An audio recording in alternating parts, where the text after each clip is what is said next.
Yeah. Good morning, everybody. It is Monday, TGIM. It's another beautiful day, another beautiful week here at KHEA Radio. We're excited to make it happen. Hopefully, you're going to have a good day today, too. Yeah, we're super excited about what's going on today. We have a packed show. At 9 o'clock, we're going to be talking to Chevy Kingston DeVille and Big Mike from Headliners about getting your hair perfect, maybe for Easter. A lot of people are going to be dressing up for the Easter holiday on Sunday. You're wearing your Sunday best. You got to have your hair looking good as well. And then at 10 o'clock, we're talking fishing with Gulf Coast Mariner about fishing and everything. You're going to be able to see a advertisement for KHEA Radio in their magazine coming up. So Mike is coming in. Not just any Mike. Not small Mike. Not normal Mike. Not just Mike. It's Big Mike. That's what he goes by. So I am curious to see how big is Big Mike. I'm guessing, Goliath proportions, and he's going to be coming in. We're going to be talking about his job at Headliners. We're also going to be talking about a juice cleanse. He's on some kind of special cleanse. Chevy mentioned it to me, so I'm excited to learn more about it because summer's coming up, and a lot of people may need to make some little tweaks, some adjustments to get summer ready. Is the juice cleanse what we're missing out on? That may be something that we're doing wrong. Can juicing get us to that next level? Because, Curt, I'm going to say this. You're pretty much in peak performance whenever it comes to, the human body. It doesn't get much better than this, right? Right, for sure. But what if there was that next gear, the next level, where you could take it up a notch and improve on perfection? Would you be willing to explore that? You can get better than this? That's what I want to find out. No, you can't get better than this. I don't think you can either. But it would be nice to know. You may be able to. Yes. What do you all think? If you're watching, is it possible to improve on perfection? Can you ever achieve perfection? Some people will say, Arnold Schwarzenegger, that is not. This, Mr. Casper, is a little closer, at least in Galveston County. For sure. So we're going to be learning about that. Chevy's coming in. Chevy always has some stuff going on. Chevy told me the other day that, his dream is to be on radio, talk, interview people, and I think he would be great at it. He's already done it for a while now. But the name of his show would be Nosy, and I think that is a great name for a show. Nosy, just asking questions. He's a natural, curious person. But what do you think about that name? Nosy's is perfect. I love it. Nosy. How do you feel about nosy people? Nosy people,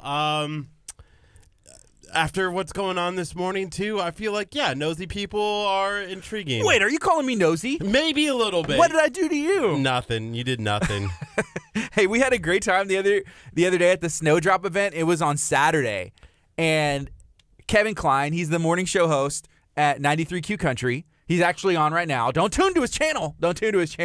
Maybe whenever we take a break or something. But he's a great guy. It was a great event. And we were talking about me and you on the morning show. And I said sometimes it's entertaining because we stream live on Facebook. So people see everything behind the scenes like you're seeing right now because we haven't gone the FM yet. We're going to go on 30 seconds. So sometimes me and Curt, we may have a disagreement. What? We never disagree. Well, I'm disagreeing with that. Okay. Boom, there you go. That's our first disagreement of the morning show so far. But people, y'all get an inside, look at how that happens. He's like, what do y'all argue about? And it could be the color of Curt's shirt. Like anything. I don't know. Green. It was just funny. It's green. Hey, that's a cool shirt, though. Don't forget this. I won't forget. It's 5 seconds. Here we go. Hey, y'all stay tuned. Ooh, that was Roland. You're listening to KHEA Radio 99.5 FM. If you have not had the opportunity to check out Roland in concert yet, you need to do that. They're a local band. That song is called Wrong. This is KHEA Radio 99.5 FM. It's Kickstart. I'm Gardy. And I'm Curt. And it is a beautiful Monday morning. If you're watching on Facebook, share this video out. Share it out right now because doing so, you're going to have the opportunity to win a pair of tickets to an event that's taking place, I believe, the 27th. That's next weekend. 26th or the 27th. Yeah.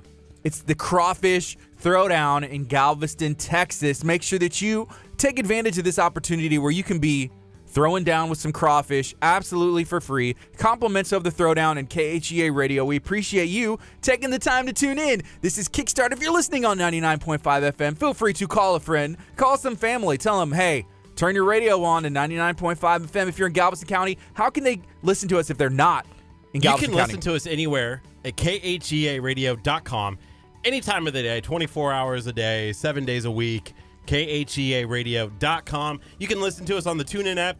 You can say, Alexa, play KHEA Radio. There's tons of ways to connect with us. But yes, we're giving away a pair of tickets. So that's 2 tickets to the Bon Temps Roller Cajun Throwdown taking place the 26th and the 27th. All you have to do is like, share, and comment on this video in order to win. I feel like you got to say it like Tiny. You got to say it like Tiny or Tiny's wife. They got that Cajun Louisiana flavor. Even when they talk, it makes me want to have some red beans and rice. I don't know. My son always craves Popeyes. He always wants, and we live on 96 close to Popeyes over there. And he's like, can we have Popeyes? It's funny because you would think kids are like, hey, I want McDonald's, which he does, like any other kid. Like, I want McDonald's, I can get a little toy, or I want, this other food where I can get a little toy. And he does. But if he has a choice, he's like, oh, Popeyes. Like, forget the toy. Give me the chicken.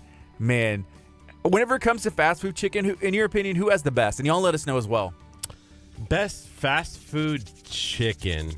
Why are we eating fast food chicken in the first place? It's the worst thing to eat. Wait, chicken or fast food? Fast food chicken. I mean, sometimes it just be like that. I want to make sometimes my like country fried chicken from like Kelly's Country Chicken. I thought you meant like from scratch. Or scratch. Because I have a family. Sometimes on the way home from church, like at 9:30 last night, you just got to make a stop and make sure that you feed your family, and you can get a bucket of chicken. So fast food comes in handy whenever there's fast situations. For me, it happens sometimes, right? So that's what I'm asking you. You don't have a choice. You're just like, you're refusing to answer. I don't understand the question. I don't understand. Oh, man. I guess I got to pick. Okay, KFC. Okay. KFC, fine. Yeah. You used to be a big fan of KFC sides. Sides, the mac and cheese. I don't eat fast food anymore. I rarely go to fast food. Okay. The last time when we went to Sonic last week, that was probably the first time I went through a fast food restaurant. Really? And we didn't even eat. We just got some drinks. That happy hour is no joke.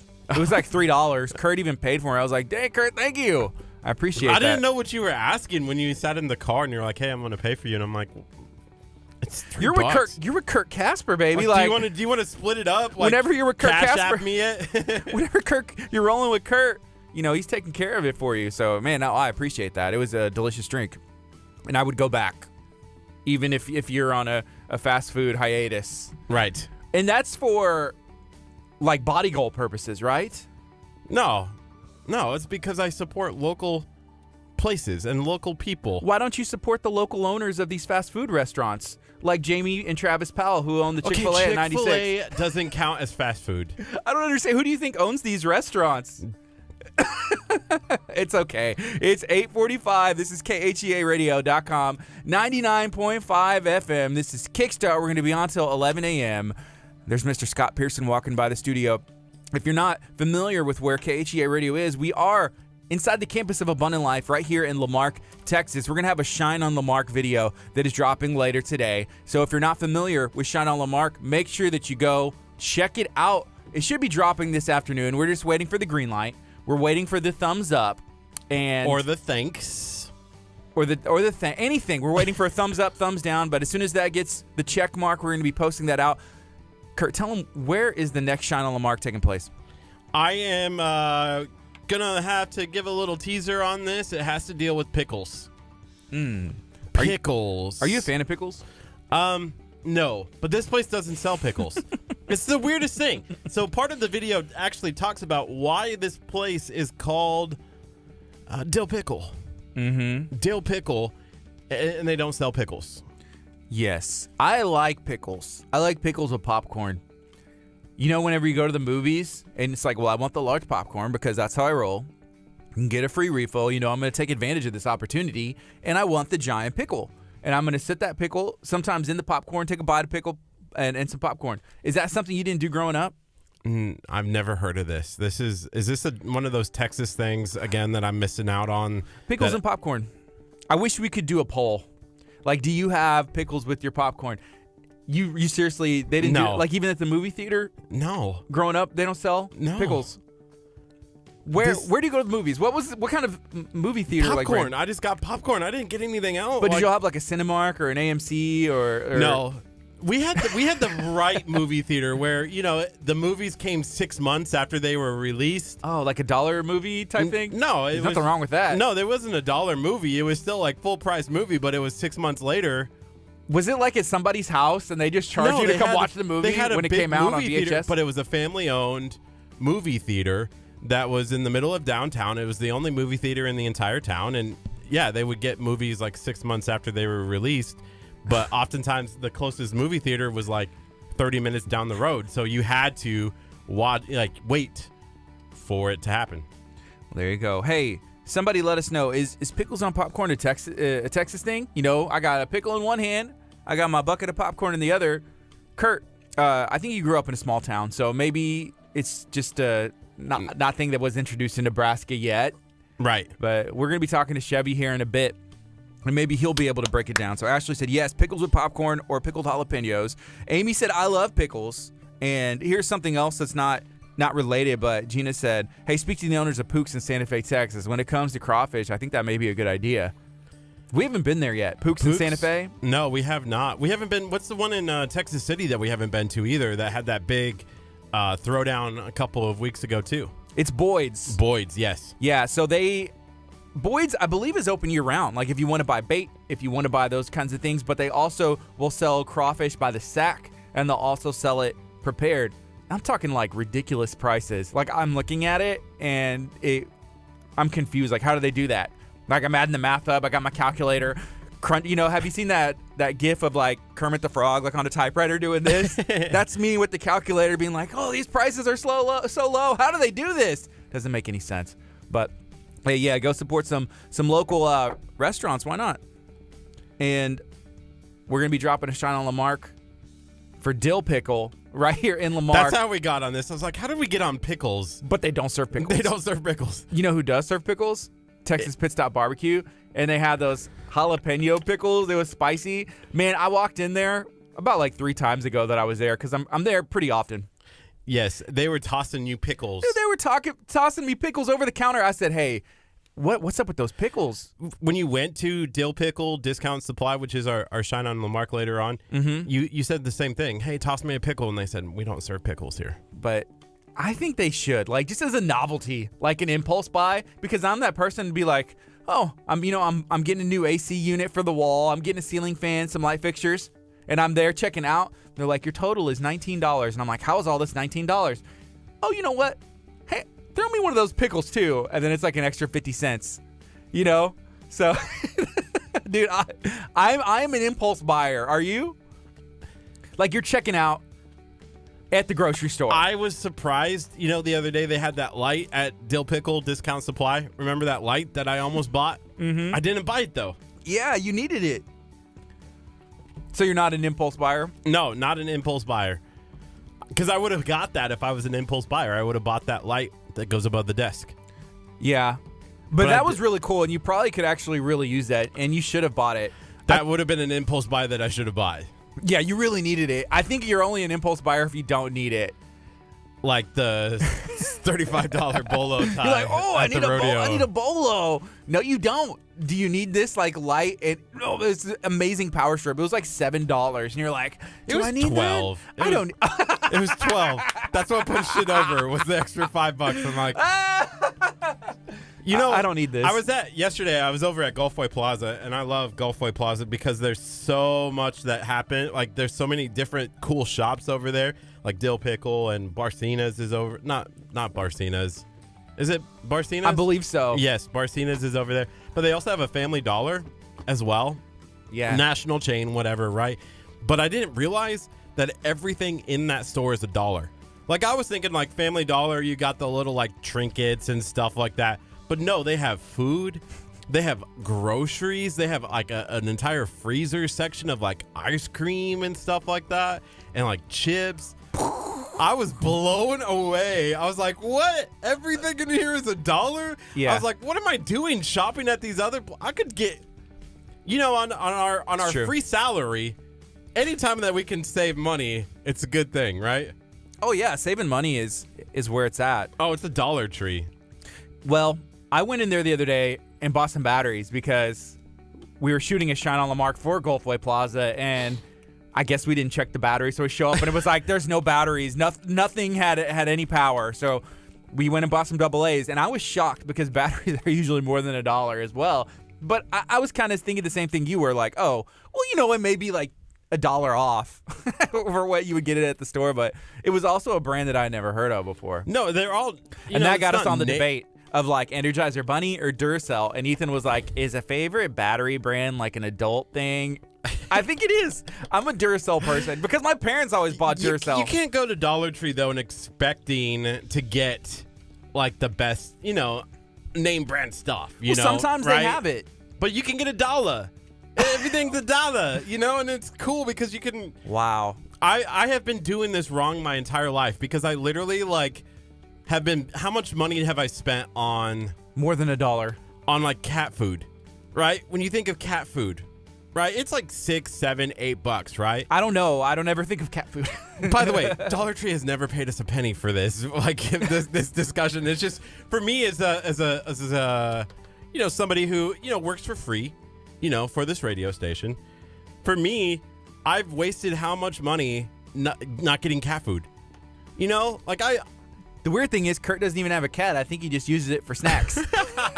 He's like, am I doing this meal prep thing right? Just kind of getting, I have these Tupperwares and a little bit of cat food in each one. Hey, there it is over there. Can you pick it up? No, over there on that chair. Kurt's little cat food. Yeah, there it is. I was like, what are you talking about? Shake it around for the people. Yeah, it's Kurt's cat food mix. If you haven't, if you're listening on the FM, that is not cat food. It's poker mix. It's like nuts and stuff. Hey, feel free to share this video out. Doing so will enter you into an opportunity next weekend to win a pair of tickets to the Cajun Throwdown in Galveston, Texas. It's right next to our good friends and partners, Skydive Galveston. If you haven't had opportunity to jump, why not schedule a jump that day? You can jump from an airplane, land on the beach, and then throw down on some crawfish. Oh, boom. That'd be a good day, huh? He did talk about having like parachuters like actually jump in or like jump down, I guess, into the Crawfish Festival. There's a lot of open space over there. I think it's located at the Tin Cup, which is, for me, a really cool place because you can hit the range for golfing. Oh, yeah. Speaking of golfing, yesterday, two big stories took place during sports, and I just want to briefly mention, it was really kind of cool as a golf fan to sit and watch Tiger Woods win a major championship. He won the Masters yesterday, and I just wanted to, that was cool, a moment for me where he walked over and gave his son a hug afterwards. I think, after when you see somebody make a comeback for that, moment to happen, that's what was interesting for me. The other thing was the Rockets won as well. So those were just two major sports stories that took place yesterday that I was watching. Yes, Tiger won. Apparently, is Tiger back? I don't know. It's a good thing for golf, or so I hear. I had the opportunity to watch the end of it because it was forced on in the restaurant I was at. So someone across the table said, hey, can you put that TV on Channel 11 or CBS? That's where they were showing Tiger Woods. So I did get to watch it. He won, and congratulations to Tiger. I know you're watching. I know you're listening. I'm sure he's a big fan Tiger of KHEA Woods. radio. Yeah, for sure. So it makes sense. So we appreciate everything that you've done in sports and will continue to do, and what an amazing legacy to leave right now, and we'll see what happens. I mean, he's 43 years old. I don't know how golf athlete. I know these guys are athletes. I know he's strong. I know he changed the game, but is he going to be able to continue this? Like, is he back, or is this like last hurrah? Did you see the funny thing about the Tiger Woods thing yesterday? Did you see Steph Curry said greatest comeback? Shout outs to Tiger Woods on that. Did you see that on Twitter? No. He tweeted that, right? And then the Twitter trolls showed up. Because you know what the greatest comeback in most people's heads were? When you're down 3-1 in an NBA final and come back and win. And so a lot of the trolls were like trolling Steph Curry, like, no, actually the greatest comeback was against you. Oh. Because of LeBron James. Yeah. I remember I watched funny. that. So the Rockets won. Congratulations to them. That's game 1. Their game 2 is on Wednesday, so hopefully they'll be able to continue winning. So I'm excited. It's 8:57. We're going to take a quick break on the FM. When we come back, we're going to have Mr. Chevy Cheveria, and we're also going to have Big Mike in studio. We're going to be talking about a little bit of everything, and I feel like Chevy's going to try and turn this around like he always does. He's like, guys, what are you guys up to? I'm like, no, Chevy, what are you up to? I'm running the show. We're the interviewers. I'm running the show, and you're going to answer the questions, so we'll see. I feel like he's going to weasel us into answering some questions of his. I wore a hat just for this occasion today because I've been avoiding Chevy. I've been avoiding Oh, wow. getting my hair cut. Yeah. So You should get one. Yeah. Maybe today. This is KHEA Radio, 99.5 FM. Coming up next is Stand in Your Love by Bethel. Stay tuned. You can stream us from KHEAradio.com or listen right here, 99.5 FM, or share this video on Facebook. Chance to win some tickets to the Cajun Throwdown next weekend. Ethan, ramping those songs. I feel like there was 2 seconds left. There was 2 seconds closer. Our music library is all messed up. All because of Ethan. But the good thing is, it's growing. Yeah, we add probably about like a million 50 new songs a week. every week. Yeah, 1,000,050. So if you're not listening on 99.5 FM, tune it into your car. Like if you live in the Lamarck area, it should be number 1 in your car. Like when you and in your heart start it up, that's the first thing that comes on. Yeah. It's 99.5 FM. Hey, I see Ashley got on. I'm going to go see Dr. Choppa later and get an adjustment. Is that what your doctor's appointment was today in the calendar? No, I have another one. Eye exam. Yeah, that's correct. Hey, can you bring in Chevy? Yes. We'll sneak the door open. Yeah, no, I have an eye exam. I'm supposed to get some new. I went to a place and I'm going to be filming some of it. So we'll see. Yo. This is Big Mike. This is Big Mike. This is the man. Chevy. You go take your hand first. Big Mike. Big Chevy. Big Chevy. Big Chevy. Lil Chevy. If that was throw a Lil on there and that's like your rap name. Right. I used to have an iguana named Little Chevy. He was my boy. I see this little truck drive around Tech City. They said Little Chevy on the back of it. That wasn't me. Somebody's copywriting. You can copyright Chevy. Chevy, have you ever driven a Chevy? Like a truck? I've driven almost nothing but Chevys until the hurricane. Put my car underwater. I can see you, like your vibe with the old school Oh, I would love Chevy. to have an old school. Man, that'd be slick, huh? Like I'd want like an Impala, really, like a '64 Impala, not like lowrider gangster style, but like muscle car. But Yeah. I ain't scared of lowrider gangster style. Yeah. Switches, baby. Nothing wrong with I'd be that. like, hey guys, watch what my car can do. Hey, does the camera look good? Yeah, it looks great. They're Cool. already on. They're already up. Are we? Hey, I can't get Facebook to like play the video. Like it's weird today. Maybe, are you connected to the Sling Wi-Fi? I'm connected to back office. Maybe it's the internet connection. Who knows? But so I'm glad y'all were able to come in today. I was actually just cut my wife's hair last night, and Big Mike just happened to be hanging out when you messaged me. Yeah. And he's like, hey man, let me go. I was like, I want to hang out. I want to go. Yeah, but he just meant go to watch, and I was like, nah, just come.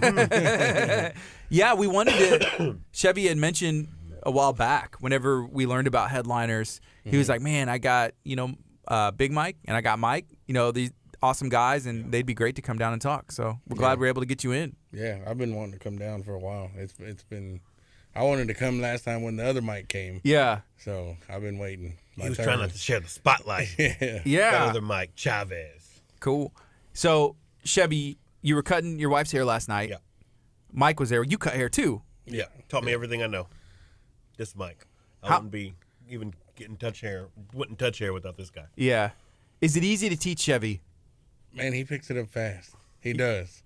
He, I can show him something, tell him, show him a technique once or twice, and he picks it up. Yeah. I mean, there's not a lot of people that pick it up as fast as he does, and he has. I mean, in the time that he's been cutting to now, where he's gone from skill level is incredible. I mean, there's not a lot of She was people. like, well, you know. Yeah, you know. Keep going. Can you keep talking a little bit more?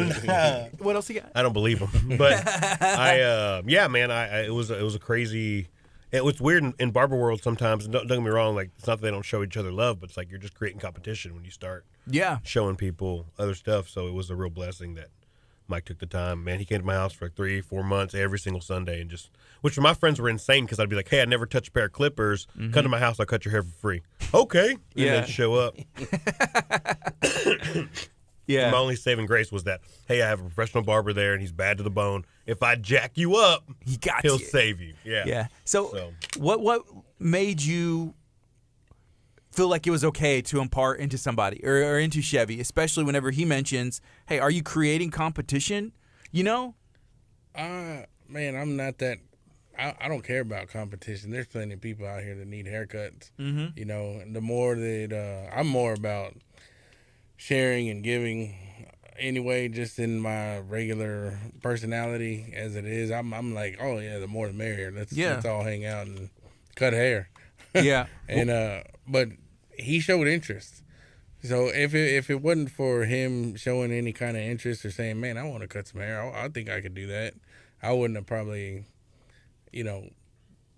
gave it any time. But he showed the interest, and he's kind of one of them guys that just jump into anything and he's good at it. So, we gave it a shot. The first time I was impressed. All them 5 or 6 months that I helped him, I really only had to save him about 3 times.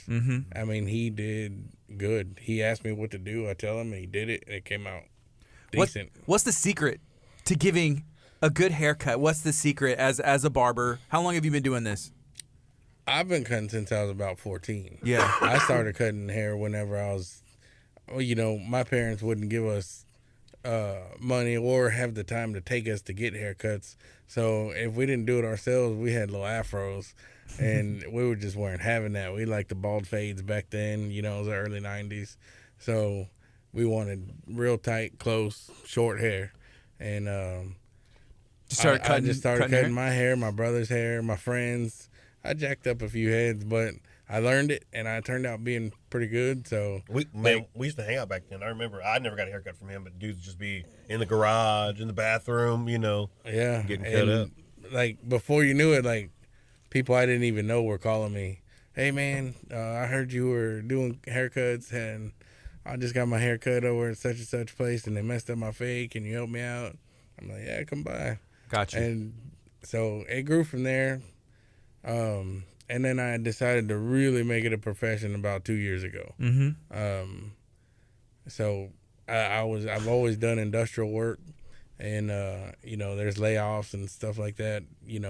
Just depending on, you get one job, it lasts for 6 months. You get another job, it lasts for 2 years, and I got tired of that, so I went to barber school, and I should have did it 20 years ago. Yeah. Now that I'm here where I'm at now, I should have did it. It's one of those things. It's always been a hobby, and now it's not like even I go to work. I love what I do. So I guess, I don't know, since I was 14, since I was a kid, but professionally about 2 years. So whenever somebody goes to get a haircut, usually they ask or show a picture, or maybe they don't, or they want something their hair can't do, What's the easiest way to tell somebody, like, hey, I can't do that, I'm going to mess you up? Is there... No, you don't say that. You just how do you blame it on their communicate? head. You're like, man, your head's so messed up, man. I can't. No, I'm just kidding. Man, I have that a lot.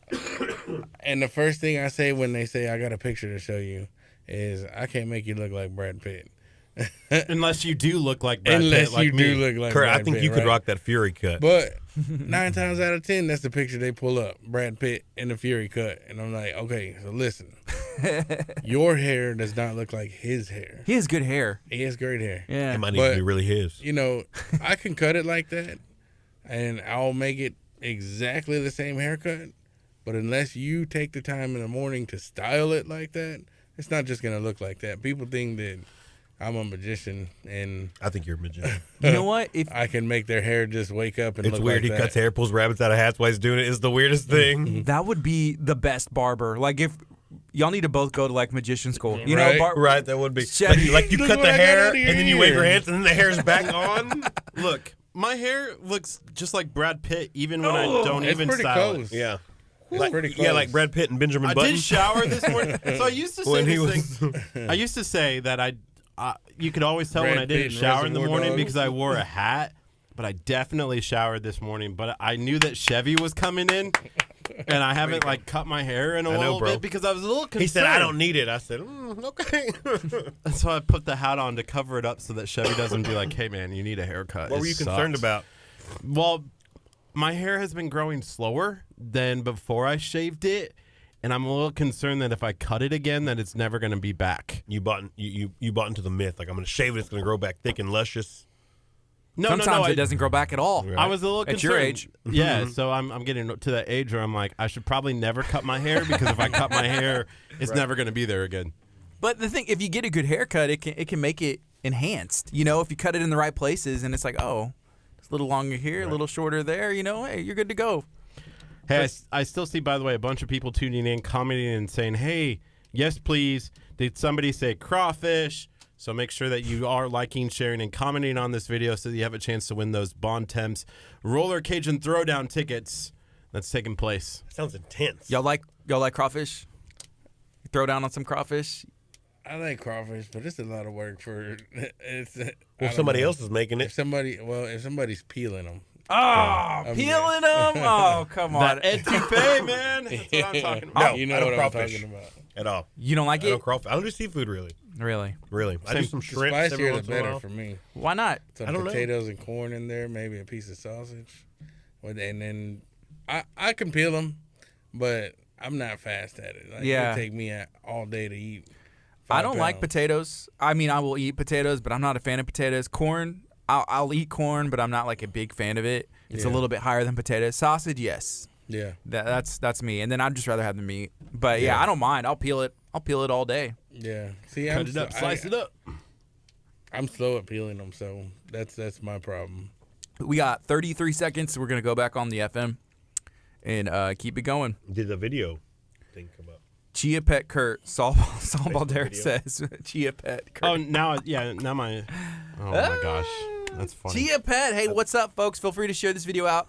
Ask some questions. Let us know, what do you have going on today? It's Monday. It looks like it's a little bit colder outside, but it's still going to be a beautiful day, it appears. So let us know, what do you have going on today? Are you looking forward to going and checking out the Crawfish Throwdown? Here we go.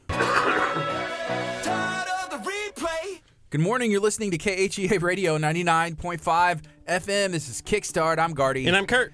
It's Monday morning. This is going to be a good show. TGIM. I'm thankful for today. Oh, man, I thought for sure. We went like 39 minutes without you saying like TGIM, and then you dropped it again. Kurt, you need to go back and watch the very beginning of this show. Did you? I did, yeah. Oh my gosh, maybe I like tuned it out. You zoned me out. Dang. That hurts my feelings a little bit, but I'll be man. okay. Oh, But drives me nuts. It's Monday, and that means it can be a good week. It can potentially be a bad week, but it's really up to you, the person. How are y'all doing today so far? So far, so good? We are rocking and rolling, far, so man. good, Excited yeah. to be here. What's going on with you guys? Not too much. Chevy, when was the last time you were in studio with us? It was when me and Kurt, I think, took over the show. The Okay. Gardyless show. The I Gardy think we had the show most was ratings. Oh yeah, that show Through the roof. We had like 5,000 people views. It was awesome. We had constantly 120 people watching at one time. Right. That's I remember. awesome. Constantly when you weren't here. Well, I'm hoping those numbers pick up again here today. I mean, am I the factor? Like, you add me in and the numbers go Numbers down like go 100? down like that. Dang. I'm sorry, Gardy. I'm sorry to say that to you. Well, maybe there's always next time I'm gone. No. We don't ever want you to leave. We don't want everyone to have to go back to what we did that day. Right. It was a once in a lifetime I felt like I experience. was on a spaceship, and maybe the commander didn't really know how to get through space. Got a bad captain. That was oxygen was leaving. It was. I'd walk through it again with you, Kurt. I'd walk through it again with you, buddy. We talked to Kevin Klein from 93Q on Saturday while they were doing some fundraising for pediatric cancer, and he and his morning show host had been there for 25 years and had been doing the show together for 25 years. And Gardy and I looked at each other and we were like, "What would we do in 5? What's happening for us in 5 years?" Yeah, somebody asked us, where do you see yourself in 5 years? And I was like, looking over at Kurt, I was like, oh my gosh, I didn't think I should have thought Yeah, this through in the beginning. Chevy, Right. I'm Man, sorry, I brother. would've made the switch. I thought. I mean, we're like as the viewers, we watch like this old married couple just I know. continue. I feel like Continue. what's that? You're bound for life. What's that? The Truman Show, right? Not the Truman Show. Right? Yeah, the Truman Show with Jim Right. Carrey. Yeah, with Jim Carrey. That's what we're kind of living out. You know. But you're the ones that set up the cameras in the Truman Show. They didn't know.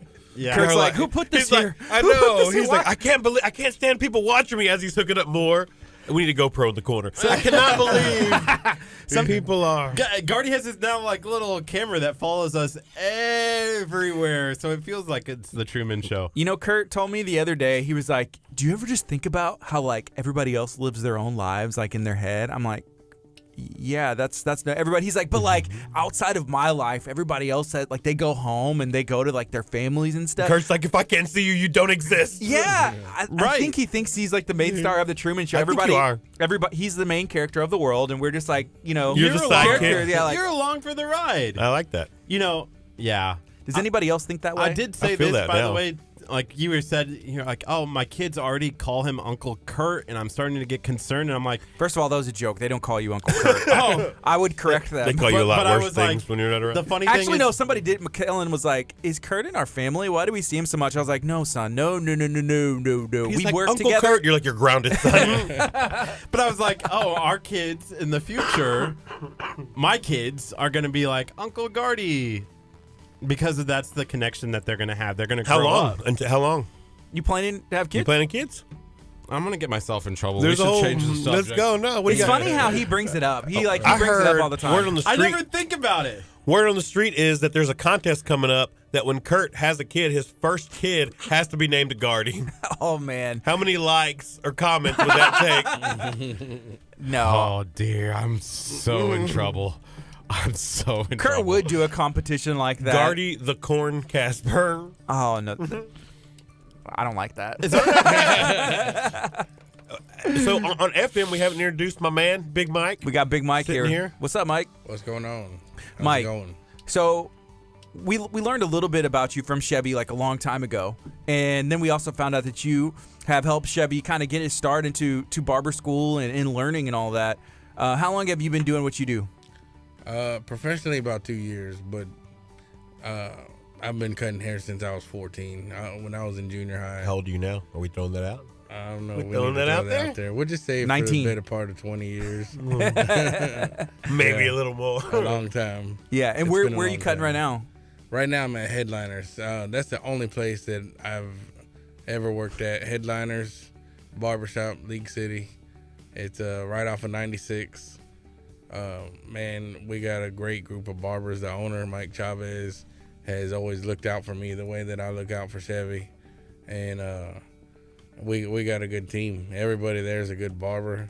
I wouldn't want to work anywhere else. There's a lot of good barbershops out there. And a lot of people,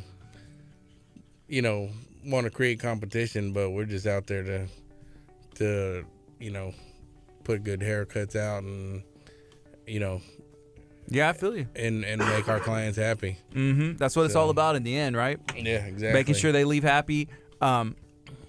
What you got? Oh, keep going. You're fine. I was just going to bring up something, but Go ahead. Bring You're it on the up, spot Kurt. now, You already- Kurt.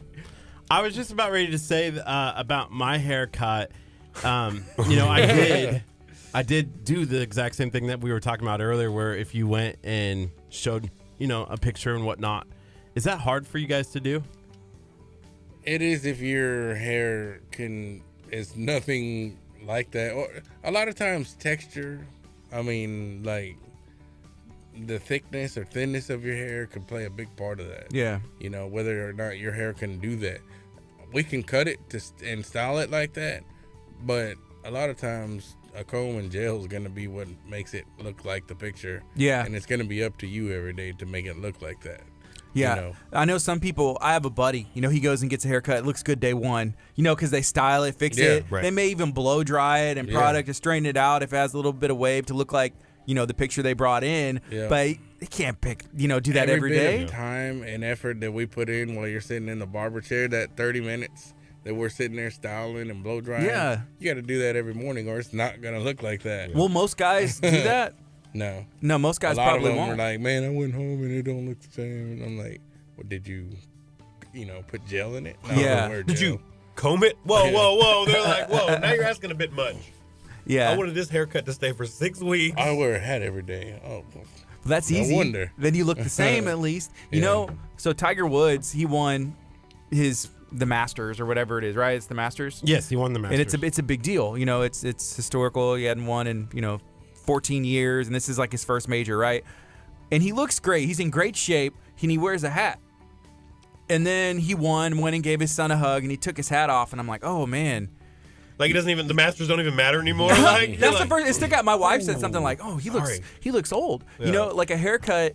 If you have good hair, it can keep you looking young. yeah. I didn't realize he was going bald on the Exactly, back. because he always has Yeah. the hat on. That's why I wear my hat. Yeah, Not really, actually. But it can make a I am difference. going bald, and it might be because of my Yeah. hat. it makes a difference though. You know, whether that's a hat, a haircut, it makes whether it ages you or makes you look young. I'm hanging on, man. I'm hanging on. I keep telling my wife like it's a done deal. Shaving my head. My Shaving person, my head. I mean, if you if you have a big beard like Chevy has, or like I'm trying to grow, even just keeping it groomed, like just putting a line on it, or like if you want to grow your hair out, just keep it off. Like go in and get an edge up. We call it an edge up. It's $10, Yeah, and it just basically takes all the hair off your neck. All that extra scraggle, and it make you look. Even if you're trying to go for that, longer hair or just growing clean it you out, up a little bit. It makes you. It takes 5 years off of you. As a barber, whenever you meet somebody, what's the first? Do you look at their hair as the first thing, or you just kind of? Yeah. It's one of the first things you look at, right? You look at Yeah. it, comb it, make sure there's nothing in it, and then Well, no, I mean, just like Meeting I me. looked at you. The first thing I did was looked at your hair. I mean, you got good hair, but even as a barber, too, I I look don't know. at fades. Yeah. I look in like when I walk in and or I'm just even at the grocery store. right. I'm like, man, somebody jacked that dude. That's what I was gonna say. Like you don't even got to meet him. You're just Or- staring around the room. Like And I give props whenever I see a good haircut. I'm like, dude, that's a good haircut. Who cut your hair? Yeah, I know Chevy looked at my hair before in line. He was like, well, because the way that I like my hair, and Yeah. I've been going to the person, he's like, it doesn't make sense, but it makes sense because it works because I don't want it. That's you what get I the hard, like. You get the hard line.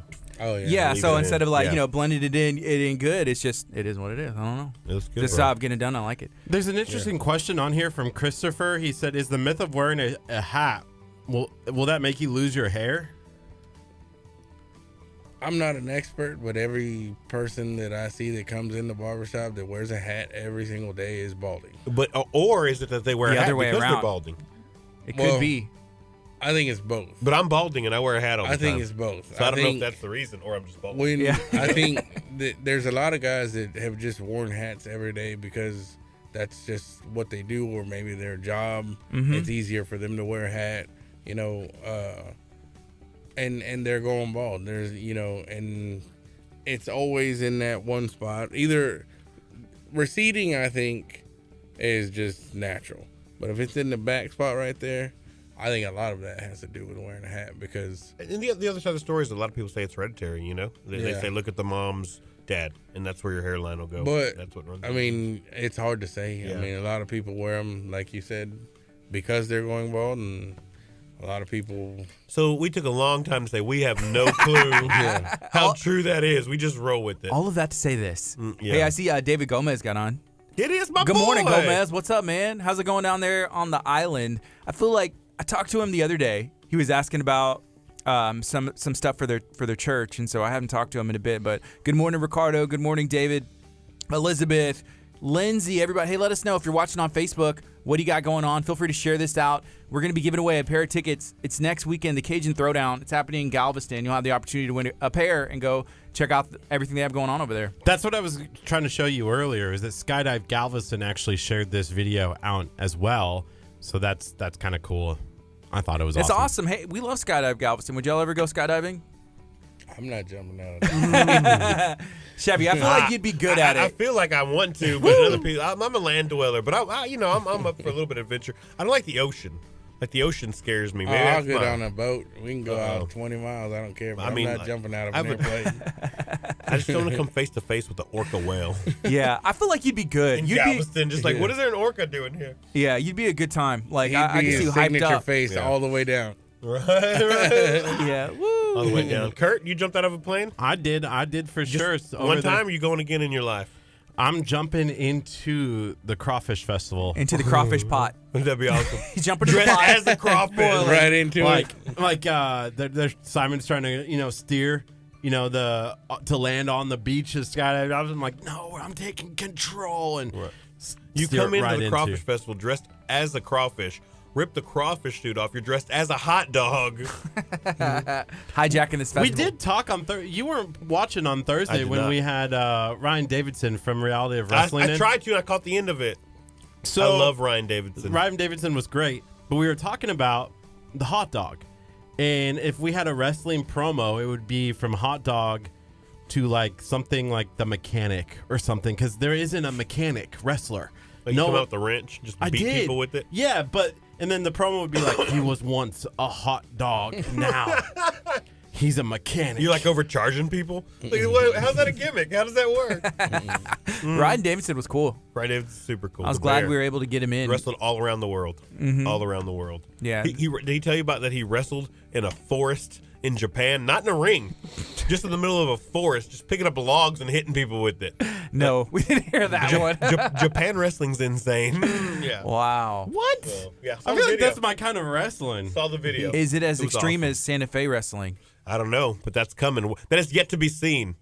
Are This you Friday going on night. Friday night? I will be there. I might be taking pictures, but I'll be there. Nice. We kind of overstepped ourselves a little bit, because we agreed in February. We said, oh yeah, we would love to help promote, which Yeah. And you we've have not? kind of we have. Okay, good. We've done our piece. Because my brother, Nate Laws, Mr. 409 himself, is, if you've seen the flyers, he's the big brother in the front, man. That's my dude. So he will be appearing, tearing down the house. But we didn't the look 19th. that's also the weekend of Easter, and maybe we should But have it's Friday. thought about Good Friday. Easter. Yeah. Because then, of course, we have our Road to Emmaus taking place Friday night, Saturday Easter night, play. and Sunday night. 7 o'clock. And Gardy and I both have to be there. Yeah, he's right now Kurt got kicked out of the sound booth, but hopefully we're trying to weasel him back in. You got kicked out of a sound booth at church, bro? I Were did. you playing DJ Screw or something? Yeah. No, I was. Yeah. I've been having fun because I'm in charge of like switching tracks and then also doing creating and sourcing background music, like, oh, there's water, so it's like winds and waves and thunder. Okay, I got and you. then the voice of God right now is mine. I'm like, this is my son in whom I am well pleased. And then like booms, and it's been a good time. People, like you talking, people are like, I know KHEA radio? this is my son. Yeah. Listening to KHEA radio. I know you're 94.5, you're in dropping whom I am well sponsors in the middle of the pleased. Easter play. like Subliminal messaging on the background of like somebody's song. It's like 99.5. They're like, who said that? It's God. Right. I really think I was going gonna to say listen to these something, but guys. I feel like if I said it like KHEA, it's God approved. You're right. It sounds It should really, be. really bad. No, I think it is. I'd hope I'll so. back that statement. Okay. I'll back that statement. I was a little Can- concerned. let Can I say you're that? like, Can I give endorsements like that? let me endorse a little bit here. My man, Big Mike here, and I don't even know if he wanted me to bring this up, but I am because I'm proud of him. If you have a camera, there's a camera. I mean, this is a pretty big man. Like he's a big dude. They don't call him Big Mike for nothing. Big Mike. Yeah. Big Mike was very unhealthy, and you're right. It's like I put a lot of time and effort into that. I grew it's into a big, my it's a name. big investment.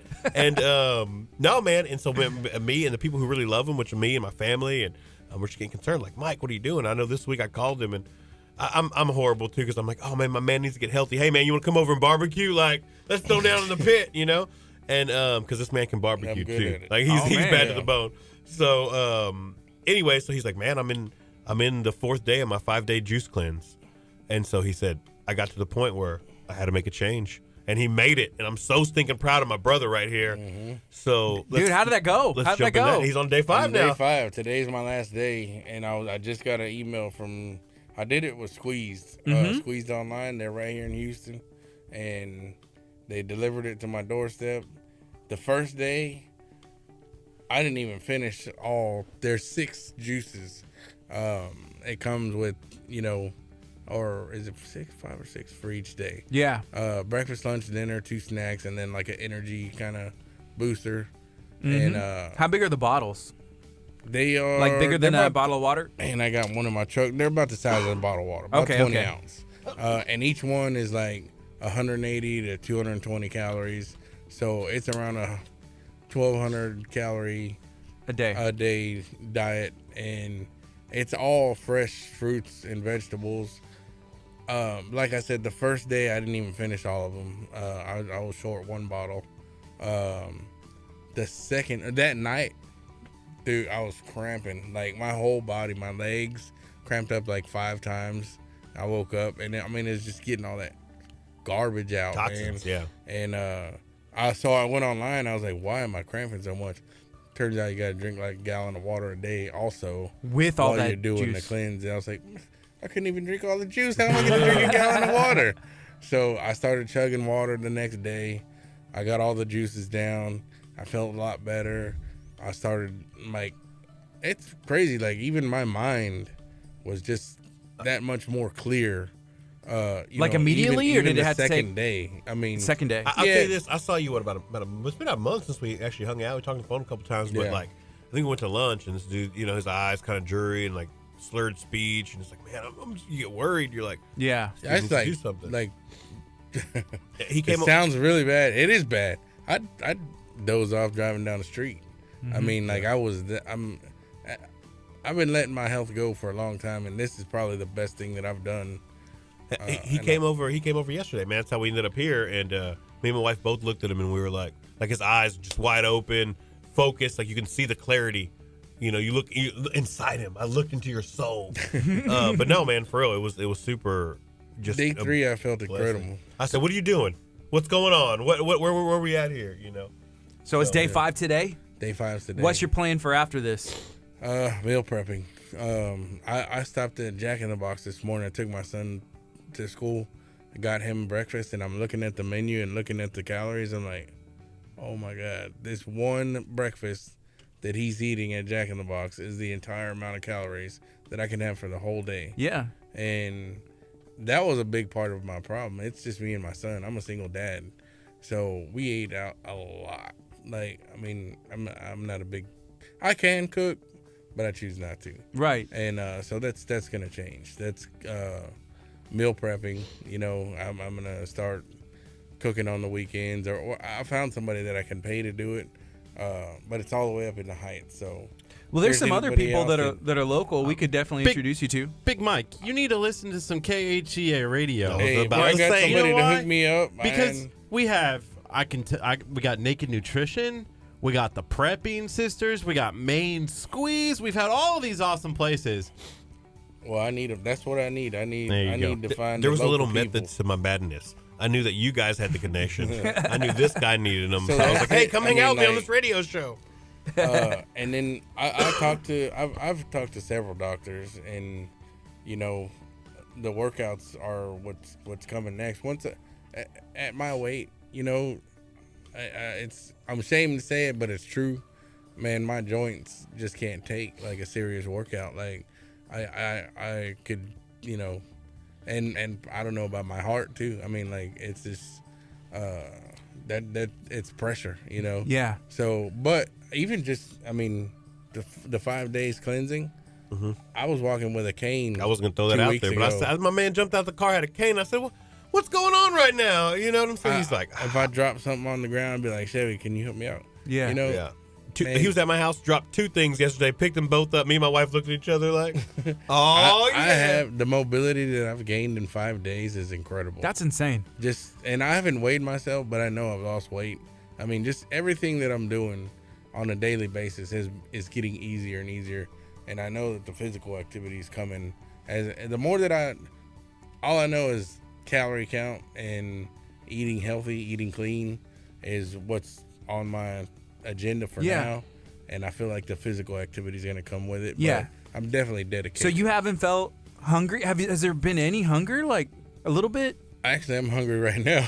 Yeah. Because y'all been talking about food, crawfish the whole time. But no, I want to say the second day after all the cramps, and I started, got all the juice down and drinking more water.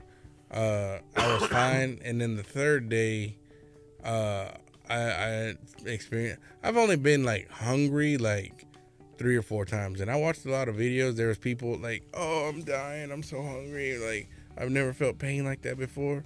I never experienced anything like that. Like, I got hunger, what they say, hunger pains, but it just nothing like I felt like I was about to die. I experienced where I felt like I was hungry. I might chug a bottle of water or go grab one of those juices and knock it down, and I'm back to feeling normal again. We have a doctor. He's a nutritionist, and I'm actually going to go see him today. But Dr. Aaron Chapa at Living Well Clinical Nutrition, and he has put us on some vegetable and fruit diets before, and it's like that's all you eat, and then you cut these different things out your diet, and it makes a big difference. And for us, like the switch in the beginning is the toughest, and then whenever you go off of that and like, hey, we introduce chicken and we introduce turkey, after 11 days, sometimes, well, it's easy at that point because then you get excited, like you're going to be excited, like, oh, I can eat chicken, I can eat, lean or whatever it is that you eat. And hey, like, so he came over last night, and my wife, he helped my wife. He's teaching us how to like throw down in the pit like he does. And I'm like, are you sure? Are you cool? Like, can you? And he's like, chicken, I ain't worried about that. He's like, don't bring no sausage around here, but chicken, and like he cooked the food for us too, and he was cool. Like, I told him too, like, if I'm gonna do this and be serious about it, I gotta face temptation. It's gonna be around every corner that I go, and I gotta choose not to eat, to step away and do the healthy, right thing, the right choice for my body. So let me say this too. You guys have had him on here, DJ Overdose, Robert Valle, former DJ, got real in the church. Now he DJs, does a lot of Christian stuff. He's buddies with a guy named, he's called himself DJ Kool-Aid. Yeah. And Kool-Aid used to be one of the Chopaholics back in the day. They do a whole DJ Screw, real on the radio, mixing and chopping. And DJ Kool-Aid was a big guy. And he went to surgery, went to meal prep. Everybody's been telling Mike, bro, we love you. You got to get, right. You got to get this. You got to do that. Kool-Aid actually has walked in those shoes. Like, and Valle even told me, he's like, man, when I noticed we went to a car show or air show or something, he's like, we couldn't even get from the parking lot to the gate without taking a break when we had Kool-Aid with us, and now he's totally cool. And so, anyways, long story short, I got to Robert Valle. I introduced him to Mike. Mike cuts his hair now. He calls Kool-Aid. Kool-Aid said, let me call him. Don't even know Mike. Yeah, Kool-Aid reached out to me. You tell the story. Like, go. What? I was like, these guys, they back then, that was my kind of music. That was, I looked at those guys like celebrities, So when he introduced me to Overdose, I was like, hey, this guy, like, and then Kool-Aid called me, and I'm like, DJ Kool-Aid's calling me. Yeah. So anyway, I was just, shocked that them two guys would even take the time out to reach out to me. But Kool-Aid, man, he really impressed me, and it made me feel like he really cared, because it wasn't just one phone call and say, hey man, my friend told me about you, and I'm concerned about you. He's concerned about you, and I want to tell you about my story. But he did that.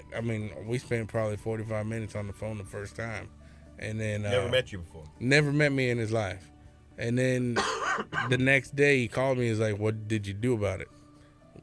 What have you done to take that first step?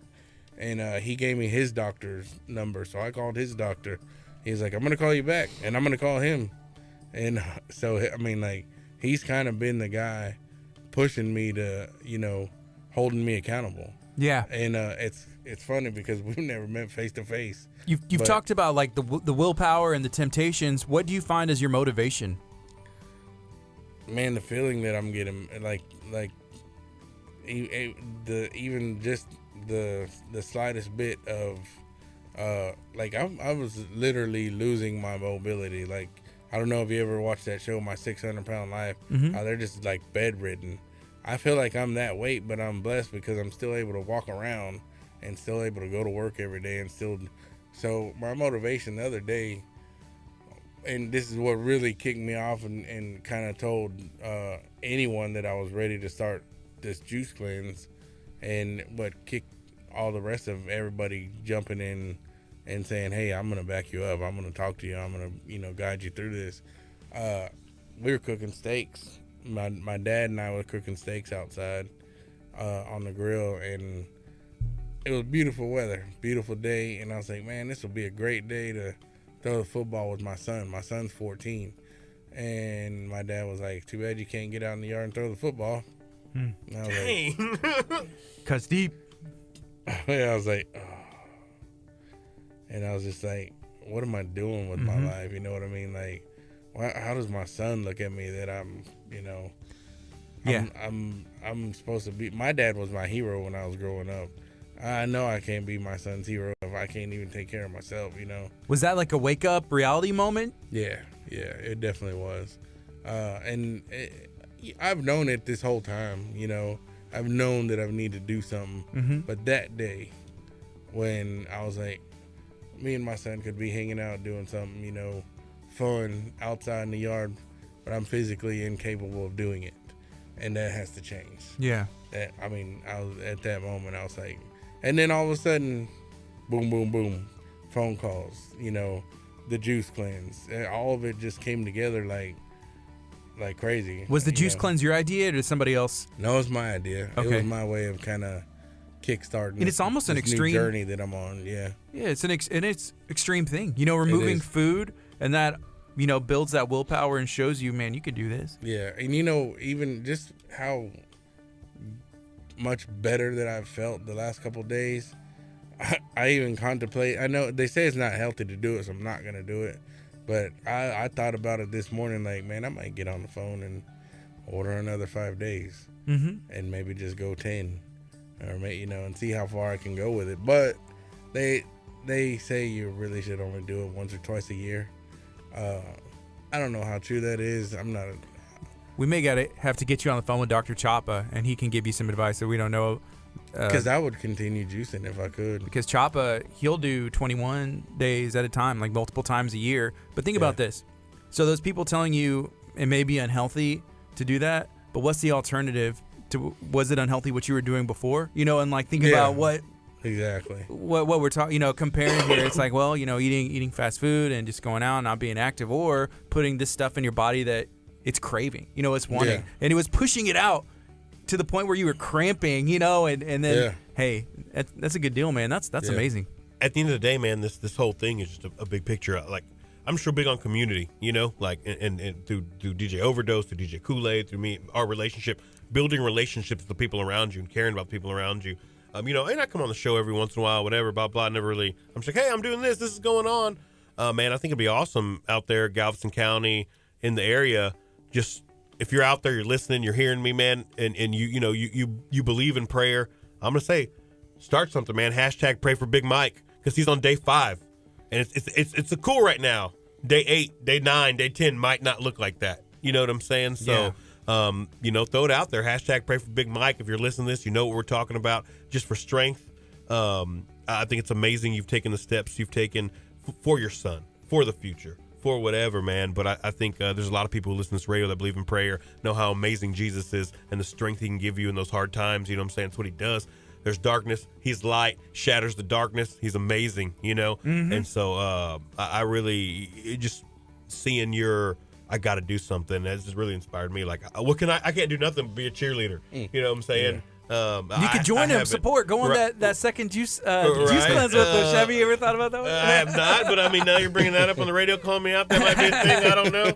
As I'm jumping out of airplanes, I can juice cleanse. Yeah. But no, man, I'm 1,000% serious, man. I just think it's cool to see all these people that don't know each other start connecting, interweaving, and then amazing things happen, you know, and that's just how God works. And so I just want to lift you up in prayer, and you're going to be there. You're going to be like, I don't understand why I'm day 20 in here, and I'm not starving, and I'm not hungry, and I'm not talking about just the juice cleanse, but just being on the diet. And I want you to know, and people out there, that it's just God giving you strength from all these people that are listening. They're praying for Big Mike. Pray for Big Mike, because I see some amazing things happening. I think in the future, maybe down the road a few months, we'll bring him back and see where he's at. That'd be cool. Yeah. You know, I think the most difficult part is starting, you know, or realizing you need to make a change, or like, hey, I can actually do this. Yeah. And that part you've done, and you've gotten through these 5 days, and now you just got to make, you know, an adjustment, see what the next step is, and then just stick to it. Hey, somebody else had made a suggestion. They said they used the Lose It app. I've been using it for 2 months and lost 22 pounds. You can still eat food, smaller portions, and you can still enjoy it. So I'm guessing it's like a food tracking app, so it helps you keep track of on calories your goals and all that. Yeah. So What do you think, Curt? That's awesome. I'm proud of you. You know, for somebody who also has gone through that journey, it's been great.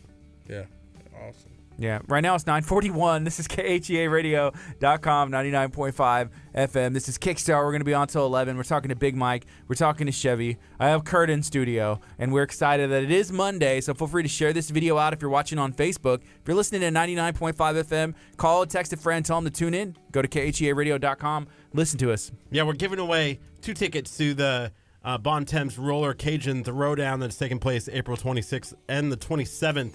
So all you have to do to be eligible to win those prizes is like, share, and comment on those on this video that you're watching live in order to win.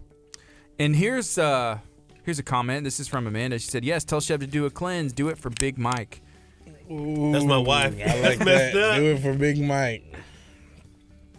She just don't want to cook. That's think- all. She just don't want to cook. What kind of stuff does she normally cook? She throw down in the kitchen? She's all right. She's pretty good. Okay. She does on days when I'm like, I'm done. I know when she's like done with these kids, done with this whatever. One, she's like, y'all eating sandwiches, or two, because I have 4 kids at home. It's totally understandable. And then there's there's been a lot of years. I can honestly say her cooking has progressed throughout the 13 years of us being married. Oh yeah. Because for the first couple years it was like, oh, you want tacos? Well, that's what you're getting. So we ate taco meat, just ground taco meat for at least the first 10 years of our. No, I'm just kidding. But, How long have you been married? 13 years. 13 years now. Yeah, we're on 13. Time flies, huh? It is. We've been, dating since we were like 17, and then got married when we were 23. And marriage is a crazy journey, ups and downs, and lefts and rights. And at the end of the day, man, I can honestly say on air, I'm more in love with her today than I ever has been. That doesn't, I can go home and she could change my mind on that real quick. But I'm totally kidding. No, she's amazing, and it's cool. Like when you're young and you're married, you hear all these old people, and you're like, okay, yeah, I get it. I'm not like you. You're whatever. And then you're 13 years in, and you understand the journey and how it bonds you together, and it grows you. And it is hard. I ran into somebody the other day, and they were like, marriage, I mean, they're kind of going through divorce or whatever. It's like, marriage shouldn't be that hard. And I was like, you're insane. Like, it is. It's the hardest thing you're ever going to walk through. And it has to be 100 and 100, not 50 and 50. And you hear that a lot, and it sounds cheeseball, but I totally understand. So this day, right now, as I speak, I think we're better than we've ever been through prayer, through just letting God bring us together, and through maturing and letting go of who we are and understanding that we need to be one together. What are some more secrets? I mean, to make it 13 years, I mean, that's a big deal. Yeah. I mean, I'm lucky that my wife is understanding and full of grace, and very forgiving of the stupid things that come out of my mouth. So, there's a lot more, man. It's that's the whole thing. Y'all could, bring on different couples. A couple that's, hey, we've been married a day, we've been married a year, we've been married 20, and see the difference. And how do you learn to compromise? Because I mean, the little kids. I think about that. Little kids they don't want to compromise. Like I have a daughter that's 2, and so I have a son that's 6, and they want it their way, and they're still realizing, hey, there's other people, and it's not just me. And then you grow up, you get married, and then it's a reality check. I'm living with the person, and this is every day. This is life, and we're trying to do life together. But still, I'm going to say most people are probably selfish, And how do you learn to compromise and make that work for 13 years? That's it. Like, I think it goes from being selfish to being selfless. Like, you have to let go. Like you can't just be like me. You just can't. And sometimes I try to be very transparent, open book. I just get rolling. You always talk about all the 50,000 things I do, And so I sometimes take off and I forget to bring my wife with me. And then I look around like, where are you at? Why aren't you with me? And she's like, hey, you left me back here, not physically, but mentally and spiritually. And so then I've had to learn to kind of when people talk about, oh, I married my best friend. I mean, I think that's it. Like you have to have this bond of friendship and like I said, praying for each other, and for us that's what the only thing that makes us work is that really trying to be men and women of God for each other and die to self, because there's a lot of me that's like, I'm gonna do, I'm a Hispanic dude, it kind of comes in me, I want to be more like real machismo, and my wife's pretty tough, she's like this old school punk rock chick, so when I try to be tough, then she can get tougher, and I'm like, oh God, I'm sorry. And so I really just have to let go of myself and understand that, 1, I live for Jesus and the man of God that he called me to be, and 2, I need to live for her and understand that, like, I have to let go of stuff and just make an attempt. And sometimes I'll go days or weeks and understand that I have not been doing that. Like, I've been neglecting, and it's little things around the house, little things. I don't hear her say, I need a break, or I need this, or I just need you to be there with me, or stop. And I have to, really the last few years, I've really kind of tried my hardest. And there's some days that I fall right on my face and don't do it, and she reminds me real quick, like, hey, you're supposed to be this. And so, we've been, like I said, ups and downs and still learning. And I talk like we're in this awesome space. A week from now, we could be like wanting to strangle each other and then have to go back and remember who we're called to be as a husband and wife, What about with kids? Because I feel like, you probably find something that works. Hey, okay, this works. It's not perfect all the time, but we got to figure it out. Then, you get your son and you have 4 kids, and then you have to realize this is life now. Yeah. Got to adjust again. I think with the kids, the proof is it's when you're trying to teach them how to, or whenever I was married for 13 years. Mm-hmm. Unfortunately, I'm divorced now, but it's life. It's what happens. And,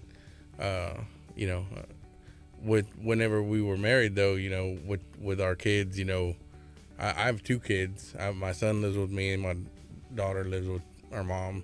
And, a lot of times it'd be between the kids fighting. Like, hey, I'd have to go grab my son, and, it's my job how to teach him how to be a man.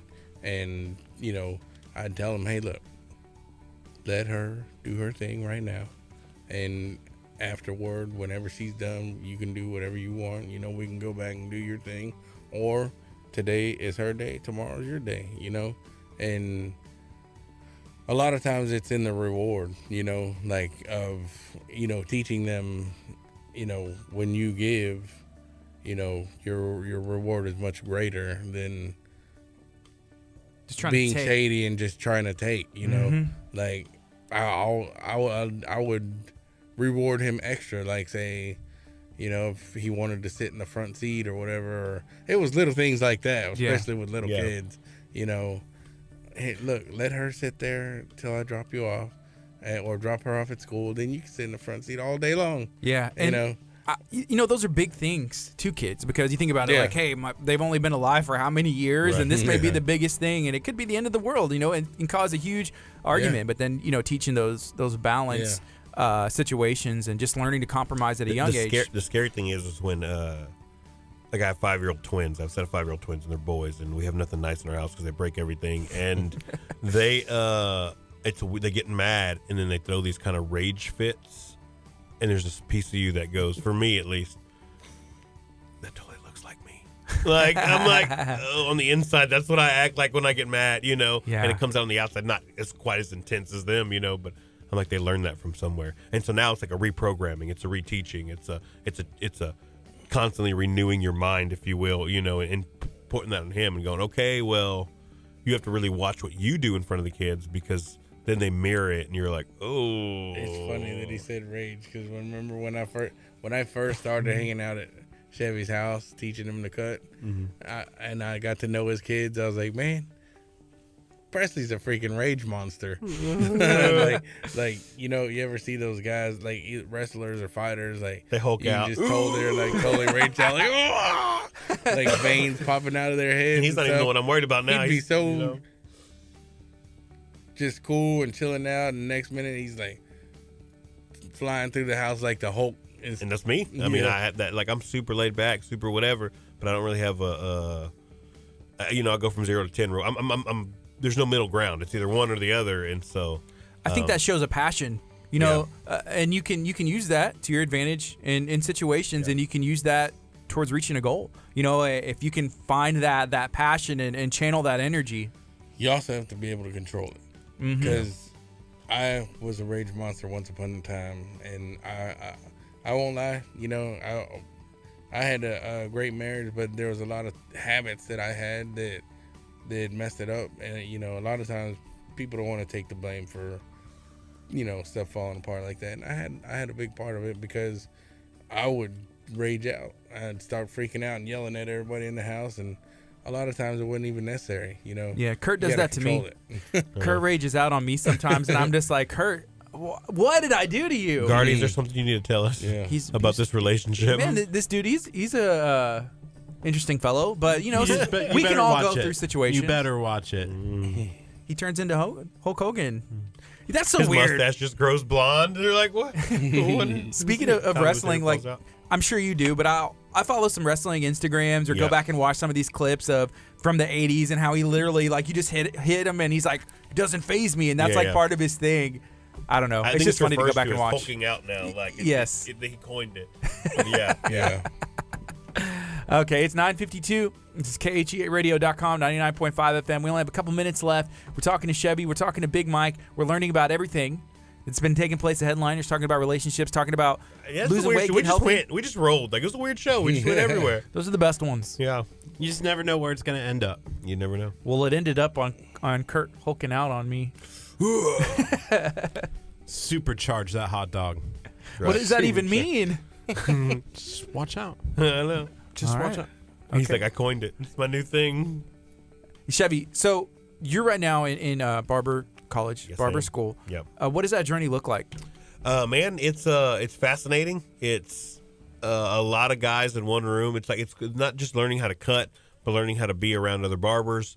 And I'll throw the Wilson Barber College here in Lamarck. Mr. Wilson's a very passionate instructor. Very inspiring, man. He gives these speeches sometimes in the morning, and it goes beyond just the art of cutting hair, but also in just the idea of how to run a business, how to present yourself to a clientele, what's going to make you different than every other barbershop on the corner. So there's a lot of that going on, and you get all kinds of. In the barber school, you get men and women, and it's funny, man, because you get curly hair, straight hair, even fake hair sometimes, comes in and they're like, cut this and that, and so you're just learning everything that's going to walk through the door. It's funny because you watch people, you can tell who's been cutting for years and who is just like, I've never touched this before in my life, you know what I'm saying? And so it's a very interesting dynamic. So I love it. It's a journey. I'm just blessed to be a part of it. Like I said, Mr. Glenn Wilson, I think he's taught a lot of some good barbers around this area, a lot of great barbers around this area. Big Mike, actually, that's how I ended up there, because Big Mike studied under him. So did Big Mike just be like, hey, you should check this out, like becoming a barber? Like, how did that journey start for you, the motivation to? I've always thought about it. We talked about this last night. I told you how this started. Oh yeah. So it really started. I was in barber school at the time. Right. I've always thought about it. I didn't know. I had no clue. In my head, I'm like, barbers make like $5 a cut or something. I didn't know because I never went to a barbershop because I just cut my own hair or whatever, or, for a long time, just because I was like, I don't feel like paying anybody because I'm cheap. And anyway, so I started, that's when I was doing the marketing thing. I had small businesses under and I was at that crazy mentality in my head, like, I can do anything. And I was working with Santa Fe Soap Factory. And I said, man, I want some mustache wax. Long story short, my grandfather has an amazing curled mustache. He's passed away now, but his name was David. And they were like, well, how much do you want? And this light bulb went off in my head. And I said, how much can you make? So I started this whole line of House of David mustache wax and hair pomade and all this stuff. And me and Big Mike hadn't talked in like 10 years. And if I'll throw out the whole story real quick. We hadn't talked in like 10 years. I called him and was like, hey, I see you're in barber college. Let me come show you my product of hair stuff. And he's like, yeah, come on. So we started hanging out. At that time, just to be open book, transparent, you were going through a little rough spot. And I was just there for him, man. We just went to lunch, and I'd be like, dude, you can totally do this, and really try to be uplifting and understand, talk, about just you changing the world and Jesus, how amazing he was, and just like, hey, you put your mind to something, you can go do it. Mm-hmm. And I feel like, I don't know, you've told me before, that really helped you get through the tail end of barber college, because it was getting rough. And so I think that's where the whole, like, this dude was there for me when I was down. And when I was like, hey, Mike, I want to learn how to do this, he's like, I need to be there for him.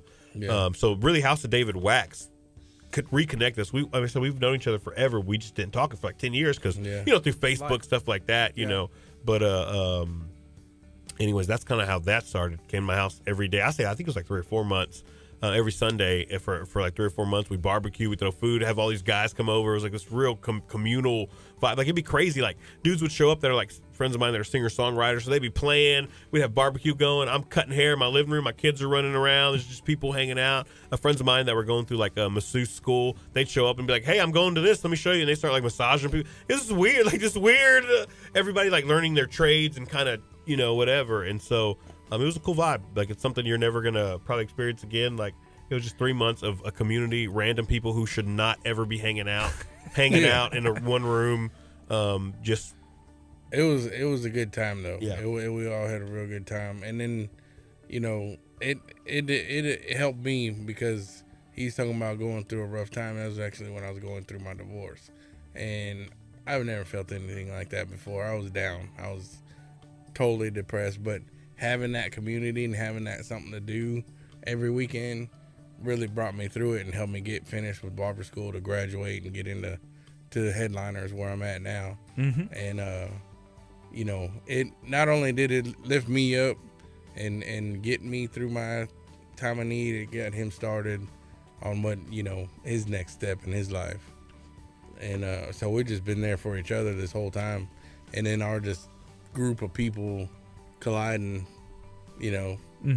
after this whole year, however long it's been, 2 years. Yeah, about 2. We're going on 2 years now, just still going at it.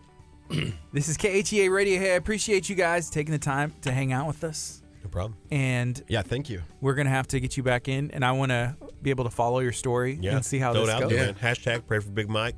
He's on this weight loss journey. It's going to be amazing. I'll definitely.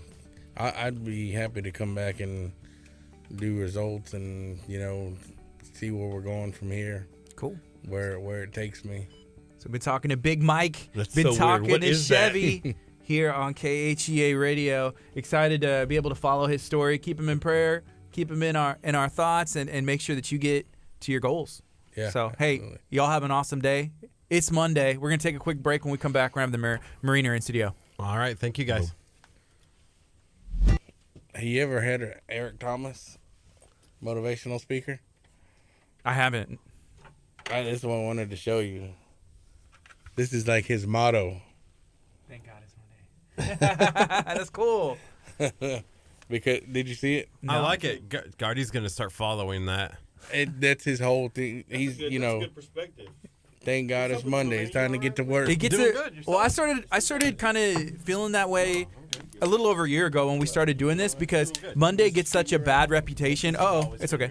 Because everybody's like, "Hey, it's Monday. Monday is the worst day."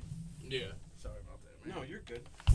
And Yeah, nobody wants to Monday, do like anything it's on Monday, Mondays. got a case of the Mondays and everything else. So why not give Monday like a good reputation, So it gets a bad rap.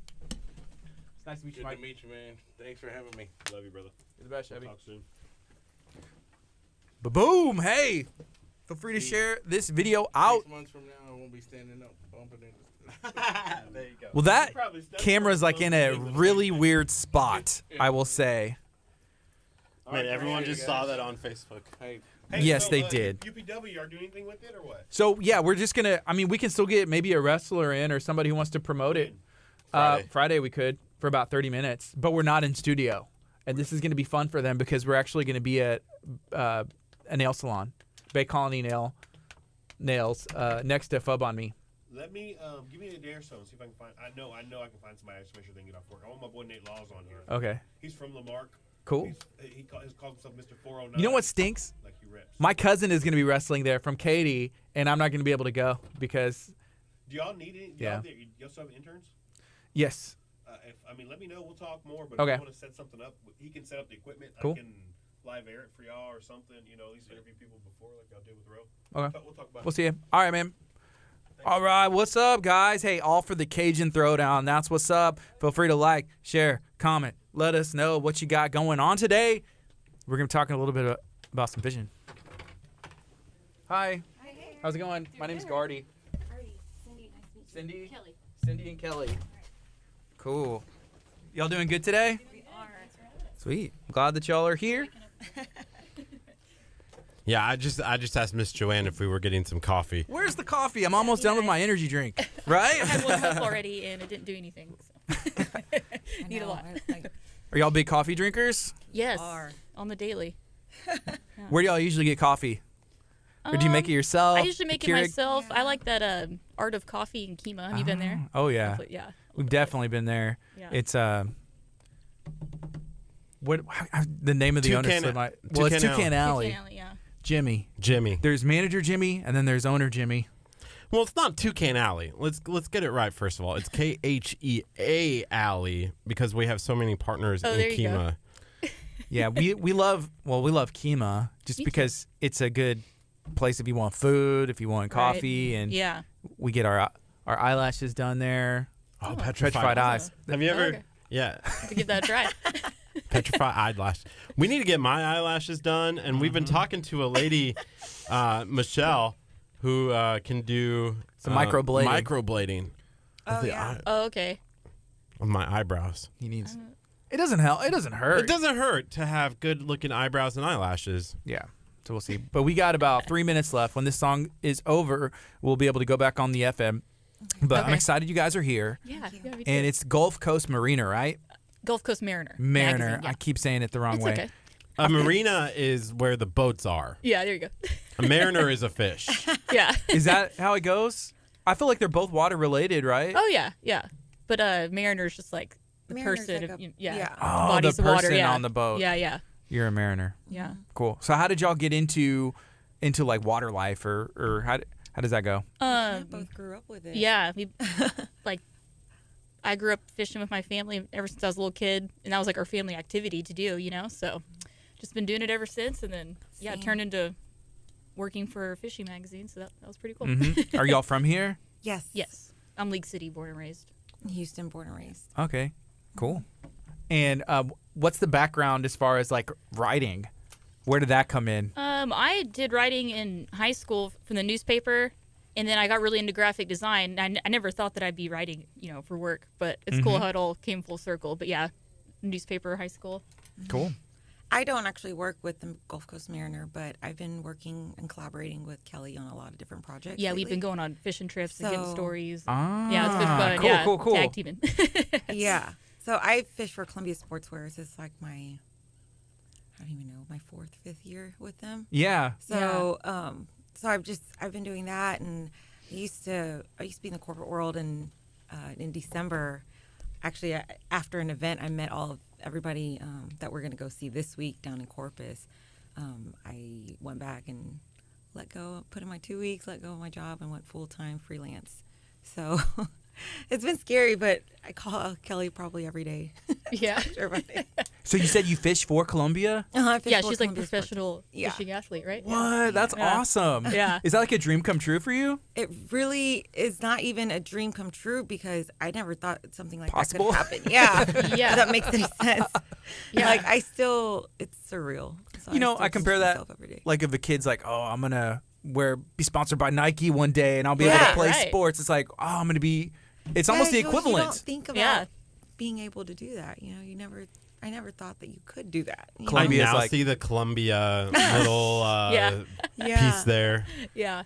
Yeah, because I don't know, you don't think about that. And like now they have these programs in these high schools and colleges now for fishing, and we never had that stuff growing up, so it's different. So it's like a sport to you. Oh yeah, it's definitely a sport. We got about 20 seconds, and then we're going to go on the FM as well. We'll get y'all introduced and share about everything. That's really cool.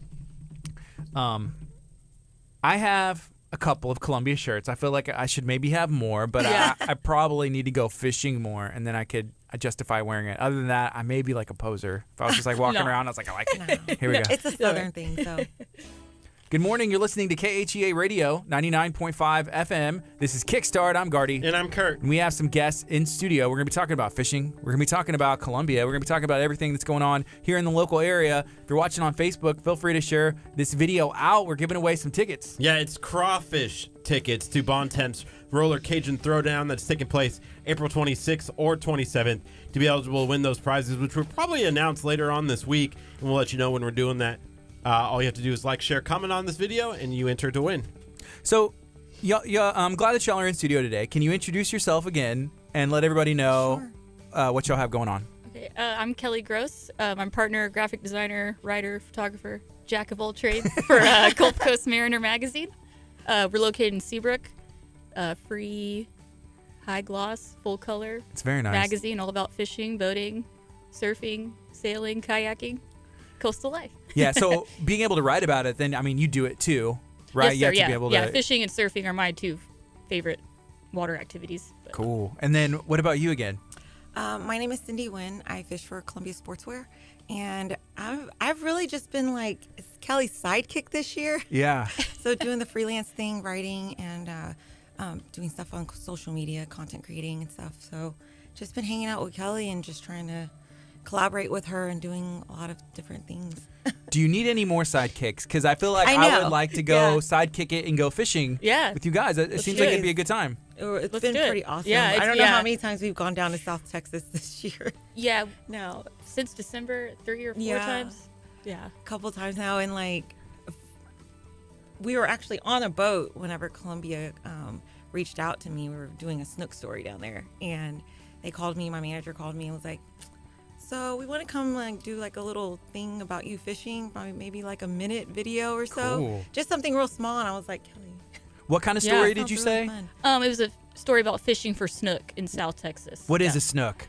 It's a type of fish, Okay. but in this area up in Galveston, not too common. I mean, every once in a while, yeah, but Florida's got them like crazy. Yeah. But South Texas has like an actual fishable population of snook, and that was so cool. It's been a fish that's been on my bucket list for a long time. So Did you catch one? Oh yeah, yes. Awesome. Actually, I caught 2 total. Yeah, I was so excited.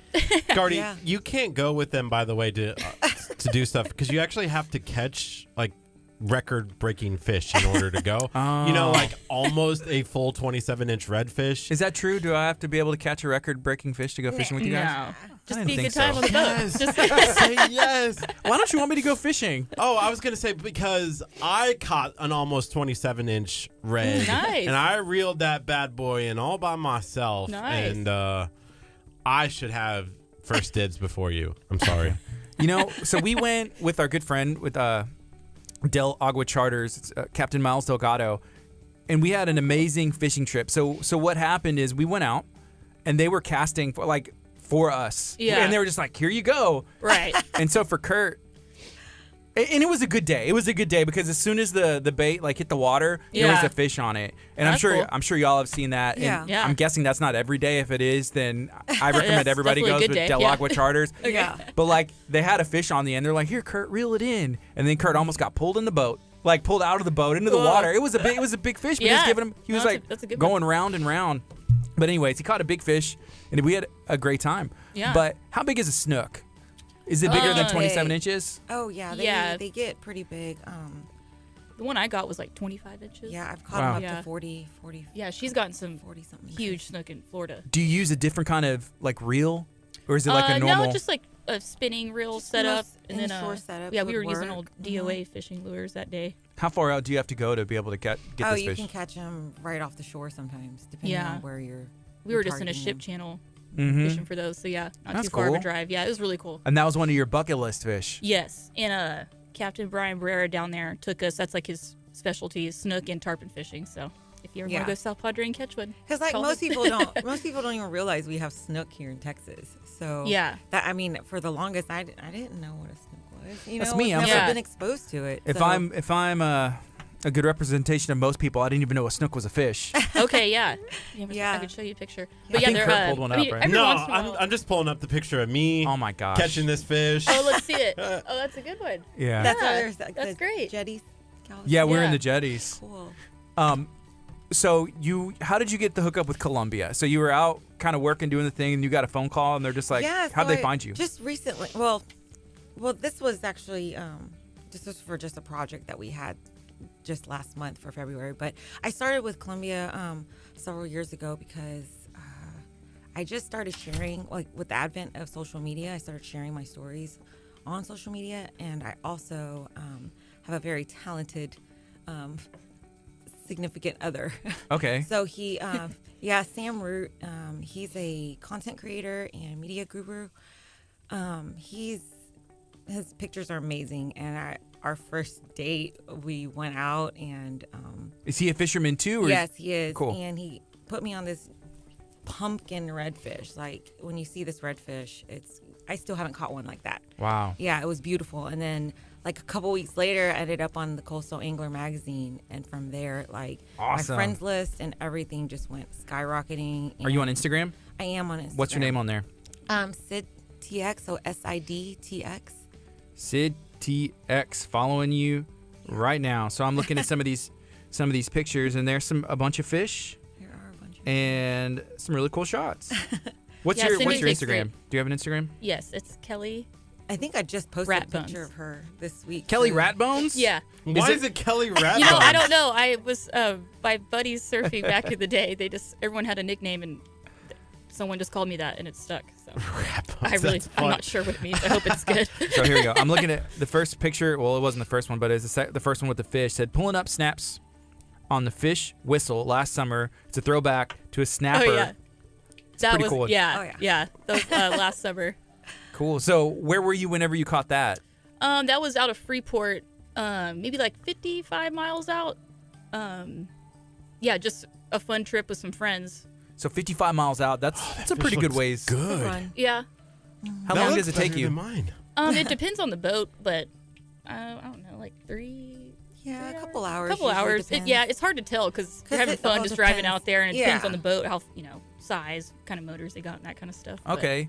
What's the furthest that y'all have ever had the opportunity to go? I just January I went Oh, on a she's- winter wahoo fishing trip, Oh. and it was freezing cold, rough seas, and I think we went over I don't know, like Kelly's probably like 120 miles out, and we stayed Wow. overnight.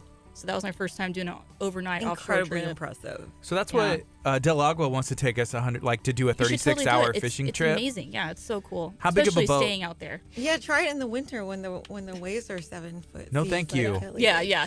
I'm getting cold just thinking about it. So okay, I'm guessing. this Do y'all summer. get any like seasickness at all? I'm guessing y'all do I not. actually do. I actually have grown up with it, but I've always Power pushed through. Yeah, or I now I wear a patch behind my ear, Ah. and that Yeah. gets me through. It makes me a little sluggish at first, but Yeah. once the bite goes on, I'll be all right. Yeah. So okay, here's a story, and I've shared this a couple times before. But last summer I went to Hawaii, and I decided to do a little fishing charter because Yeah. I said I don't know if I'll ever go to Hawaii again, and I Right. want something to do. Like, man, this is gonna be awesome. So Yeah. did a charter.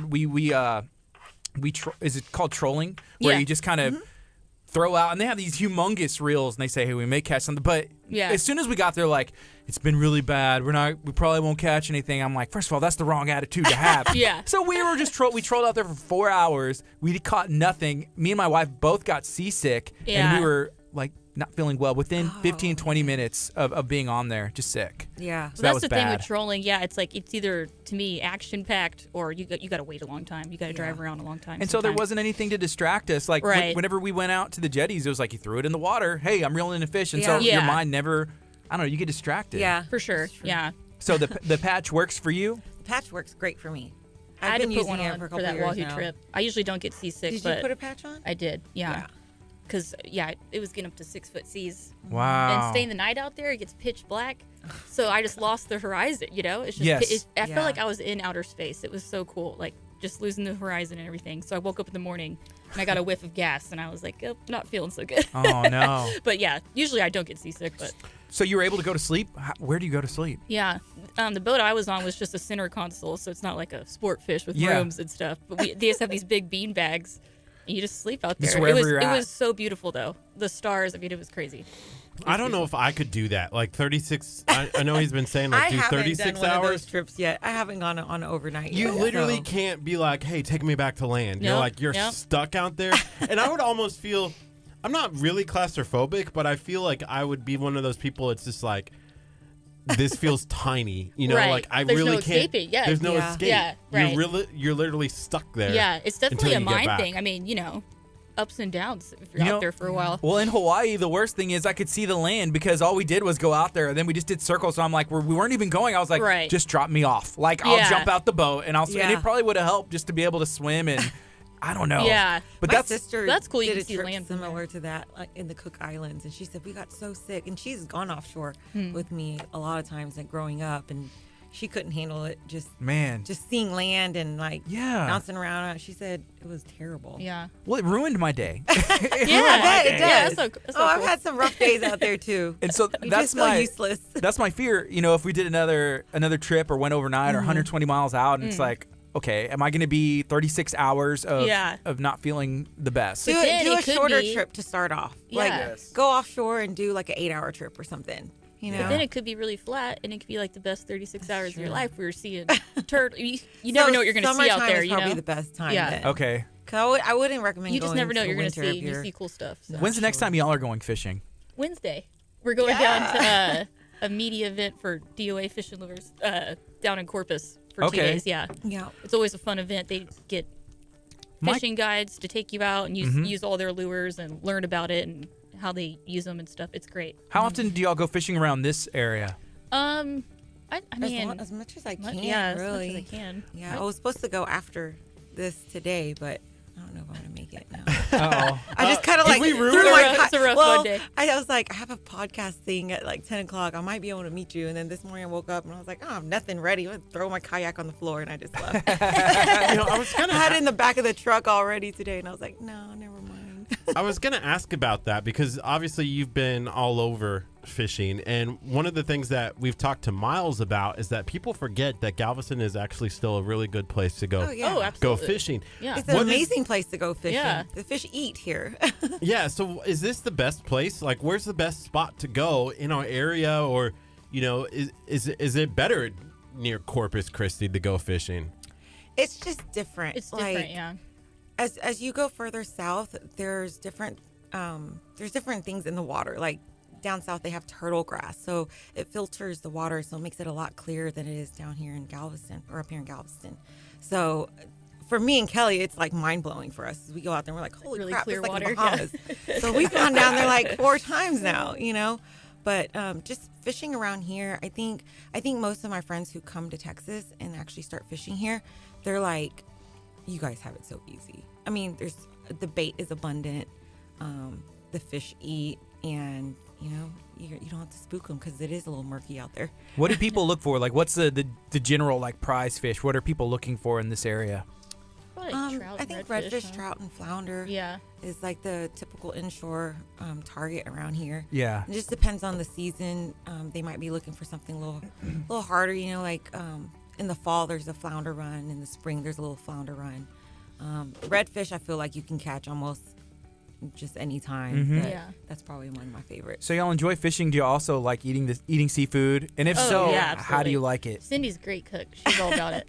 Yeah. Yeah, we love doing the hook and cook stuff. So we did this last month. We went down there to Arroyo City, like far south, and we did filming for Columbia Sportswear, and then we did like a little hook and cook deal. Yes, we had like And then redfish on the half shell. Yeah, we did redfish on the half shell right afterwards, and I did like a little vlog about it. So Yeah. it was a lot of fun. It was a kind of a girls' trip, and we had like a camera boat following us around for 2-3 days, and we ended up with some really, actually, I can't even say a whole lot of fish, but I got lucky. I landed some really nice fish for the shoot, and then we cooked some of it up. It was fun. Yeah. Okay. So with Columbia, like what is the best, not necessarily outfit, but like what do you wear when you go fishing? I know they make like specific fishing shirts and Yeah. they make shorts, Yeah. and I have some of both and hats and Yeah. What It really what do you just- need? Like to what do me, they it just provide? really depends on like what you're doing that day, or what season it is. Because what we did down there was we had had all everything. the We were elements. testing out different products. Rain, Okay. fog, So we sun. had that. Yeah, the 2 days we ended up down there was really nice because we had all the different elements. Foggy. It was raining on us. It got chilly in the mornings, and so we got to use all their the new jackets and test out some of the new shirts with the Yeah. Omni freeze, right? Omni Freeze. Man, I didn't even wear my Columbia jacket today. I usually it's like Should've my gave you Under a Armour heads up. Columbia. I love those little the Columbia We jackets should've like known- that. Yeah. You should have said, like, hey, guys, make sure you wear your Columbia. Because I also have my blue shirt that I'm actually wearing in that picture with the fish. Yeah. I got it at Oh, Columbia.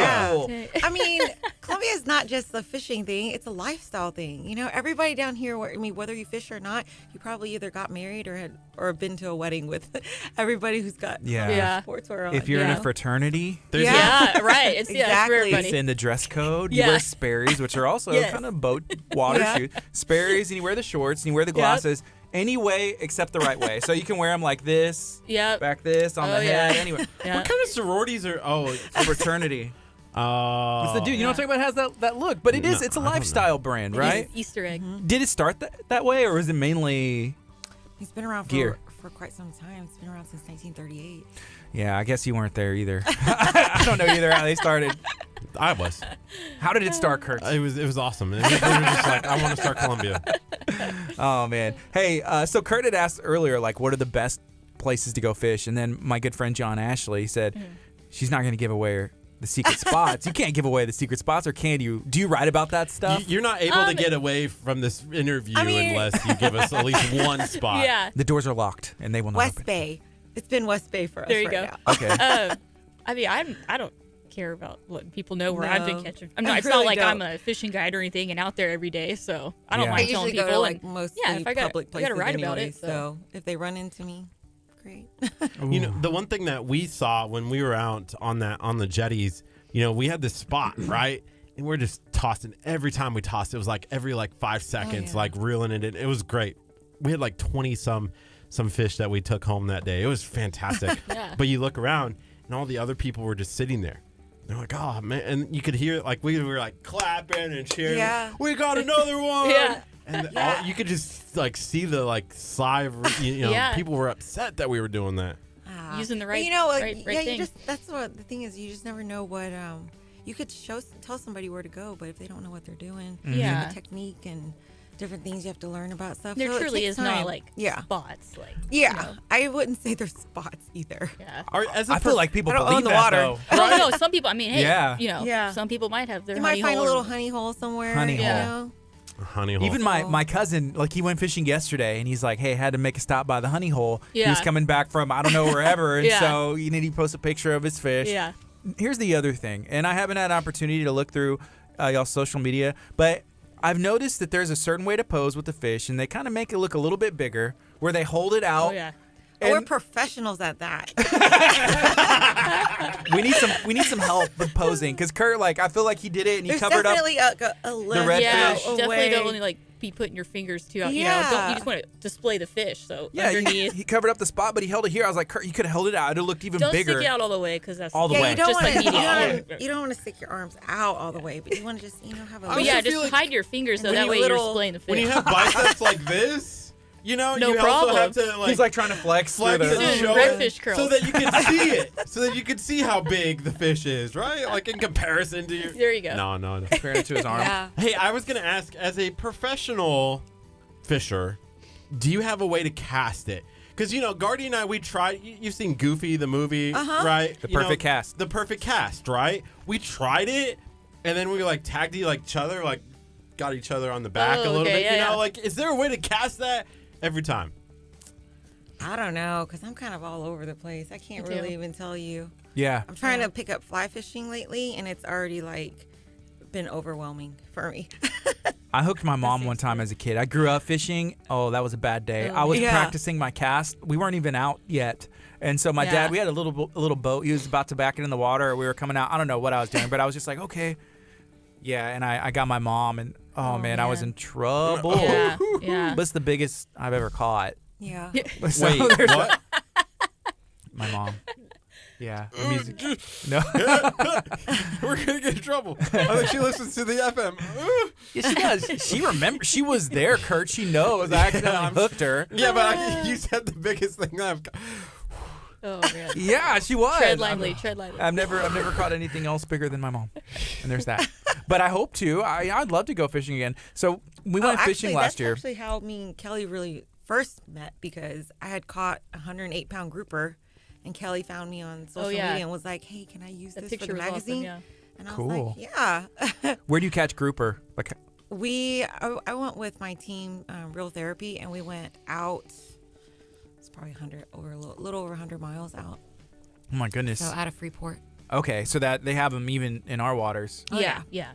I went to the aquarium, like the restaurant, and there was a big grouper there. And the only reason, I don't know if y'all have any kids, but Bubble Guppies is a show for kids, and there's Mr. Grouper on there, and he's a big, cool. big old fish. Yeah. No. So my son was like, "Oh, I'm like, that's a real grouper," you know. Yeah. And he knows what that is because of the show. Yeah, that is cool. Yeah. Whenever it comes to finding content for your articles, finding content for the magazine, where do you look? And I mean, what draws you in? Be like, that's what I want to write about. Oh, that's a good question. I don't know. It's just I want to experience as much as I can on our coast, you know. So I know I grew up fishing around this area my whole life, but it's just cool to have an excuse to get just different waters. Is always exciting to me to fish different waters. So well, I know she had mentioned that you had, hey, can I use your photo? Is that something you look on social media? Or it just came on my radar. Yeah, and it's just a huge fish, and that always people just love, you know. Even if you're not into fishing, it's just like, wow, look at that, you know. So yeah, and then I met her at the event, and she's obviously into fishing as well and getting content. So we've been going on trips together, make a good little team. That's cool. Working, yeah.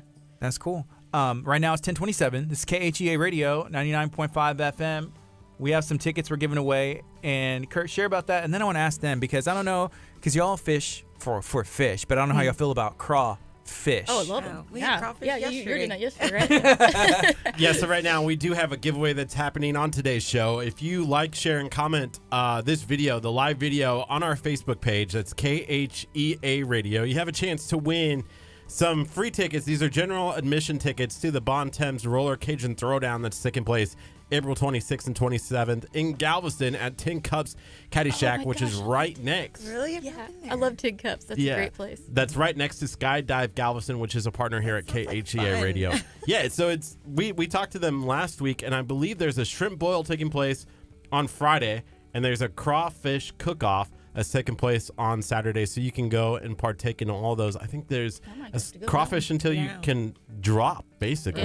Yeah. I had crawfish there about 2 weeks ago, and they were so good. Oh, wow. So good. There's a truck there, right? It's like a little truck. The last time we were there at Skydive Galveston, they were getting that set up and getting it going, but it was good. It was really good. Yeah. Do y'all like it spicy? Yes. I do. I like spice. Yeah, me too. I'm a big fan of crawfish. Kurt's not from here, so it's not your thing for him yet. Do you like shrimp boil? I don't do shrimp. Where are you from? I'm from Nebraska. We don't have any Okay. water. Yeah. You know, like we don't have crawfish and water, just like Nebraska. fresh water, We're like landlocked. streams and- Yeah. It's not for everyone. There's no streams or rivers going through Nebraska. Well, there is, but you know, it's the Missouri Yeah. River. And people Different. like fly fish. Like, what do you do on the river? Like, if you're in Nebraska, what kind of fishing are you doing? I would assume. Catfish. We caught a lot of catfish. Catfish, yeah. Okay. Yeah. Yeah, I would assume. I mean, that's like freshwater fishing you can do anywhere in the world. If you can find a puddle, you'll find fish. So, yeah, that's Wow. that's the cool part about fishing.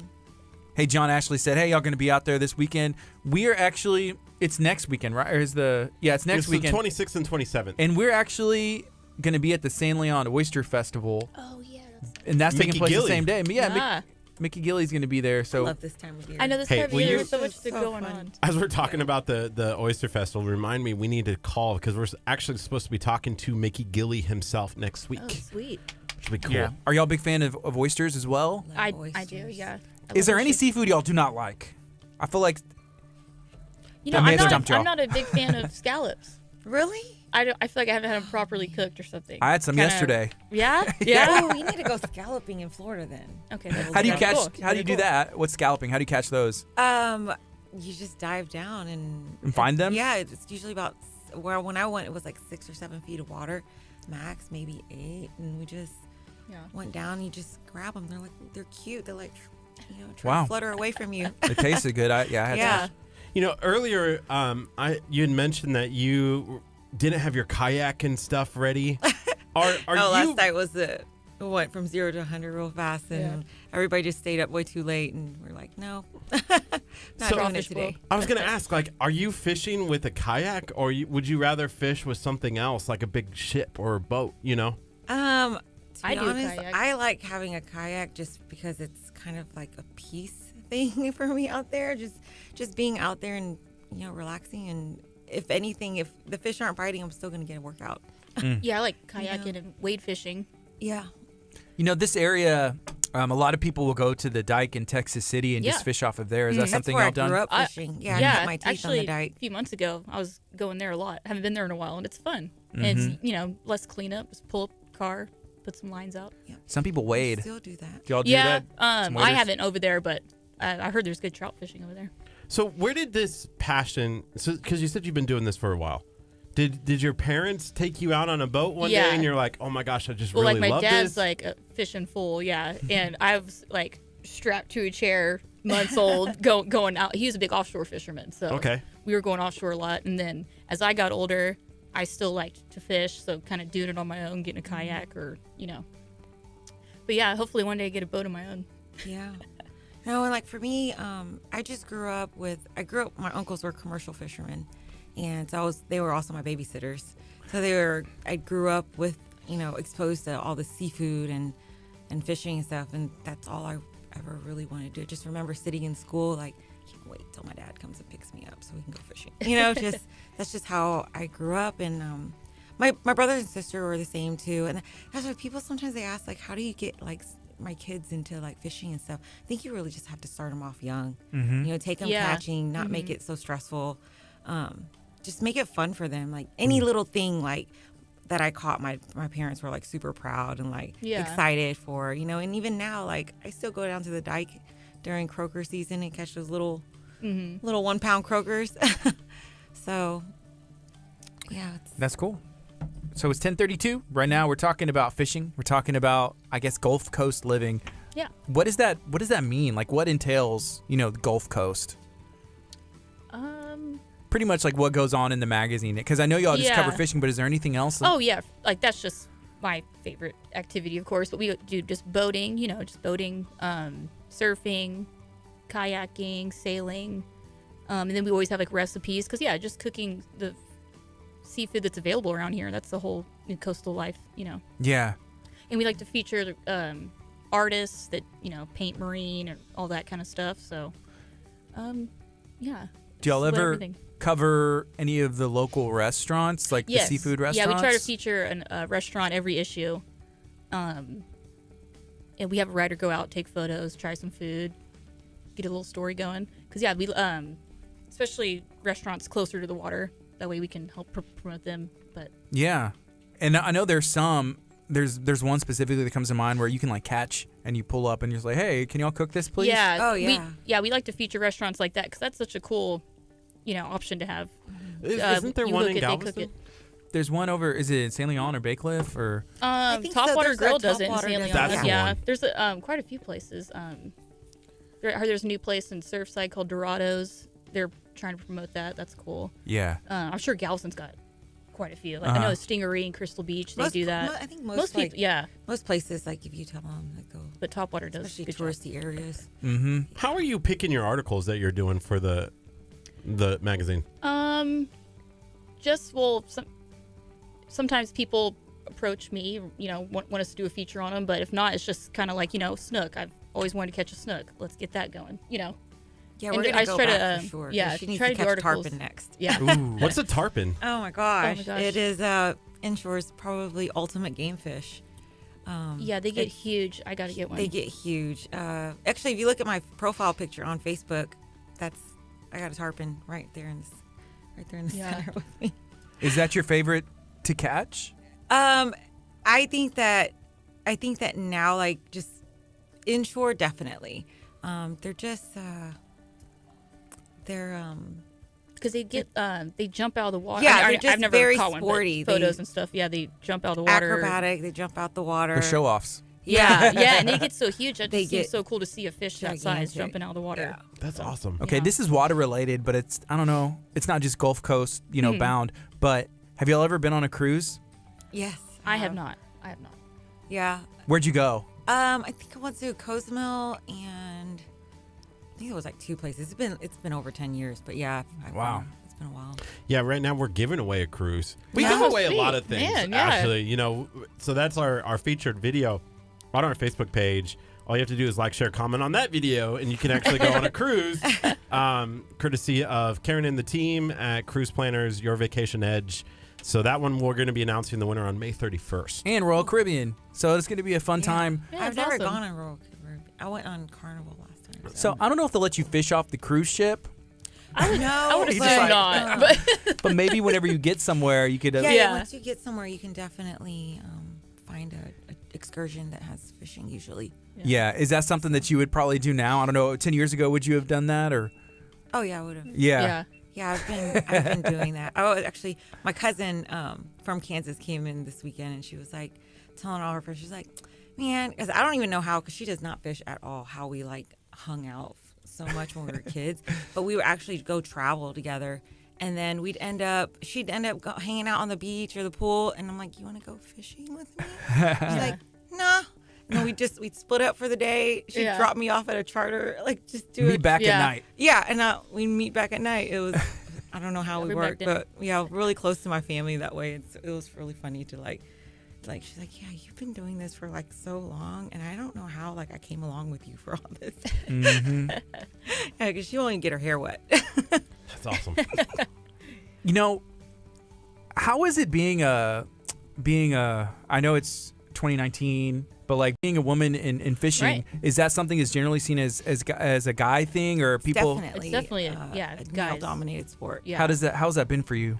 Just like the experience and I mean, everyone I've met and has been so nice and I think willing to teach me. The majority of people are really majority of people are super nice. Are really super nice, and we embrace it pretty Yeah. well. Like me and Kelly, we just love going and doing different things, and then just showing other people that they can do the same. They can visit these same areas, and how much it costs, and what you can catch there, and cook and do different things. So it's a whole experience, and I think a lot of people aren't. They don't realize it until they get into it. It is a lifestyle. yeah. So Yeah, that's why, like she said earlier, if you have kids, and I would get them fishing as young as possible. That way, because I understand some girls being intimidated by going fishing, all guys everywhere. But the younger you start them, it's just, normal. You're more So, yeah. comfortable with Yeah. it already. Yeah. And usually those old salt guys are so nice. And they'll be like, Yeah, oh, what do they you need are. help with? Yeah, just ask for help or advice, Is fishing very detail oriented? Depends. Yeah, yeah. It can be very technical, or you definitely have to know what you're doing. Yeah. But it can be really Yeah. easy. I mean, Well, it's also like somebody I has to know. try to keep it simple, but I Yeah. don't know how simple. Well, you can, like, growing up, I was recreational fishing, Mm-hmm. so I just would go down to the dike or the jetties and fish with my family. And then in the summers, I would go offshore down in further south in Texas, fish off the rigs. But I don't know, it just depends, because now we're fishing more as a sport, especially me and Kelly, when we're chasing tarpon and different newer species that we weren't exposed to when we were younger, going offshore and trolling for wahoo and doing whatever she does, That was sporty. yeah, super sporty. So it just really depends on. That's the beauty about it. Is like there's different dynamics Yeah. in fishing that That's a good way to you put it, could- yeah. You can take your youngest kids to anybody really. Right. Well, right now it's 10:39. It's KHEARadio.com, 99.5 FM. It's Kickstart. We're going to be on till 11. We have about 20 minutes left, and we're excited to keep talking. And we may take a quick break on the FM and keep it going on Facebook. If you're watching on Facebook, stay tuned. We're going to find some behind-the-scenes information that is very secret. Maybe can't be released on 99.5 FM. It's KHEA Radio. No, my background track is gone. But we can. I can't listen to this one. Something happened, but it's okay. I'll never be able to find unless they went to a different one. Oh, man, this has happened. This is so cool. This is fun. Boom. Oh, I can't play it. You I were don't so know what it nervous. is. Yeah, don't be just wanted nervous. to- It is. I've never done anything like this, but it's fun. It is fun. It's easy. It's easy, Yeah. easy. So, so y'all go fishing. I mean, like all the time, like every week. Is there? Yeah, Almost yeah. every other day, every day, or? I mean, at least once a week. I try to Yeah. at least once a week. But then there's just sometimes like, these random streaks, and it'll be like I 2 know. weeks straight or Well, something. like, It's yeah. like, oh, it's Well, like awesome. this week, since we're heading down to Corpus, it's gonna be like that. It's Yeah, I'm so excited. we're actually doing we're going to do this media event for fishing, and then we're going to both go on a fishing vacation Yeah, separate ways. because all vacations So- are focused around that now. Yeah. Yeah, it's about fishing at the end of Yeah. the day, right? Yeah. Makes sense. That's weird. I don't understand. Oh, look at that little camera. Okay, so this is the bane of new my DJI. existence lately.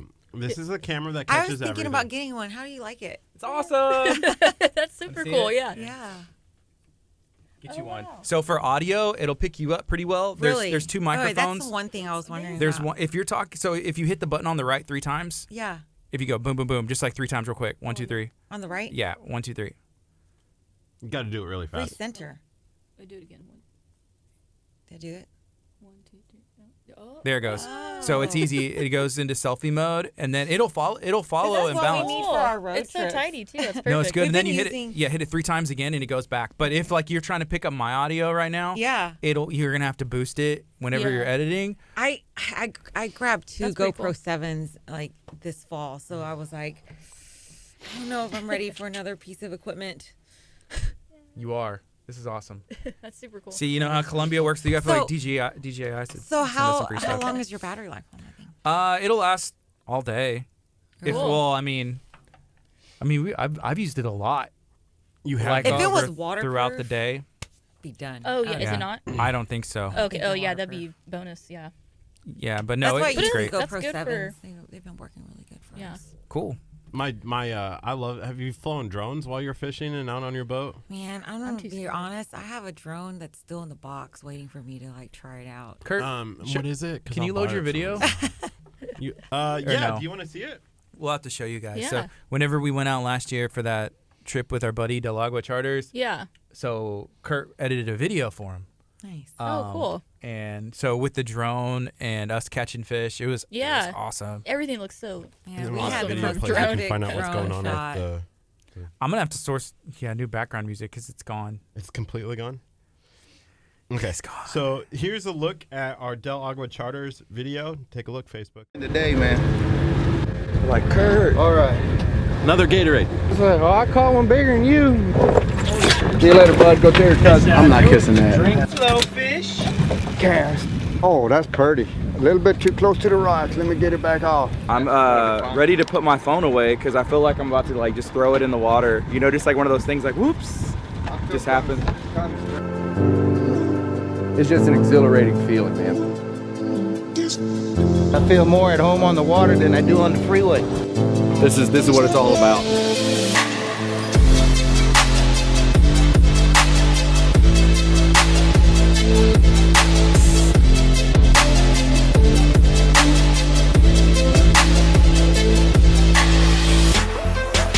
Fish on, baby. Fish number 3. Trout, black drum, redfish. That might be money right there. Give me some slack. Right there is where it's at. Feels good. Feels good to catch one.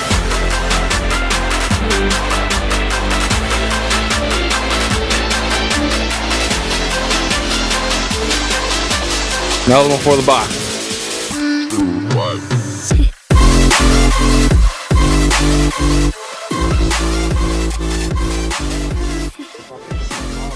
Sorry, we just had a bite.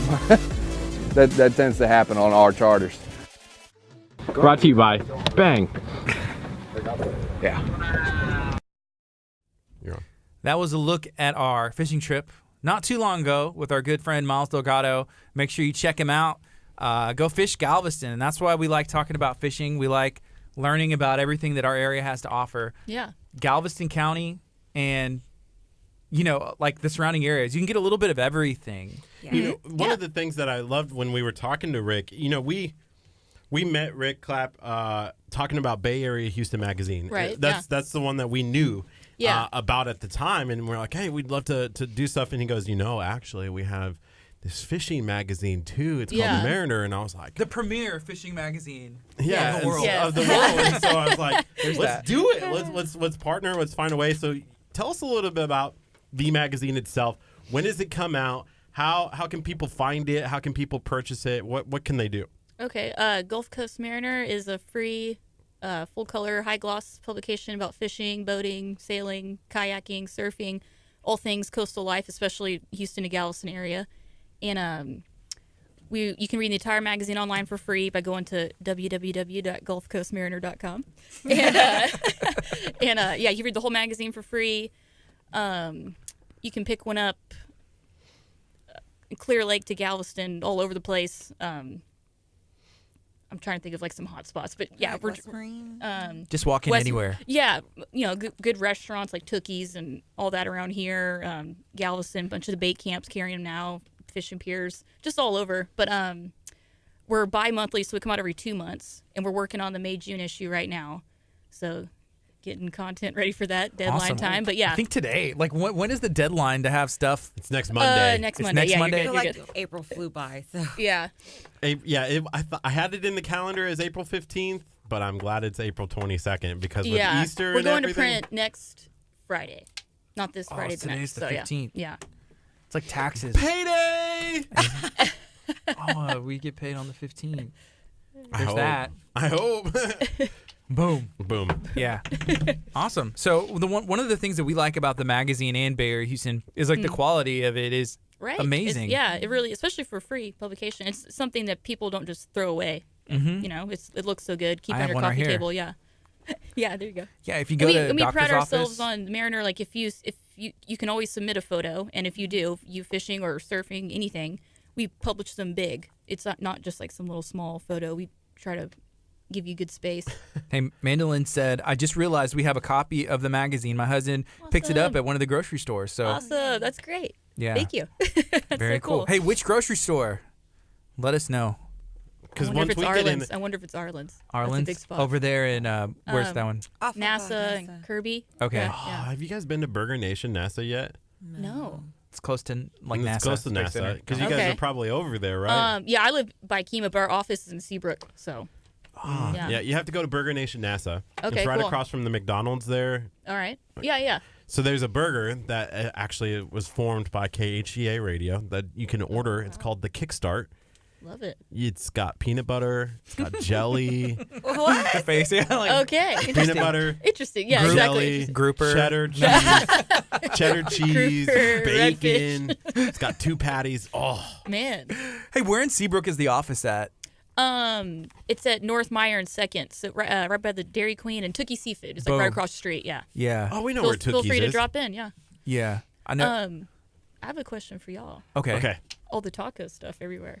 Yes. Where do you I eat saw tacos? that. So we eat tacos lately at Oaxaca and Dickinson, and it's a meat I market. wanted to go there. Yeah. Yeah. It's legit. It's pretty It's good. legit. Ooh, okay. It's okay. good. That I need place looks some legit. intel I on ran that in there stuff. for some taco stuff we were making at our friend's house, but Yeah. Yeah. cool. There's yeah, to one the in- right, they got the little taqueria right there, and Cool. it's legit. There's a good taco truck in Bay Cliff, San Leon area. Yeah? It's right there. Is- What is El it? Taquito, taqueria El Taquito. Okay.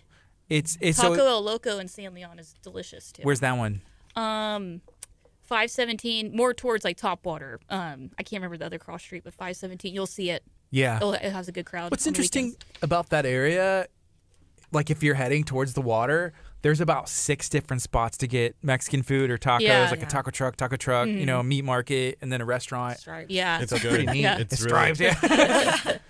Well, our area loves tacos. We actually have a Talk of Taco Facebook group. Ooh. Oh, cool. Okay. So that's where the Sign me tacos up. come from. cool. No, I like it. We I used love to it. have a taco, and I'm gonna cry because Pierre still has this stinking taco.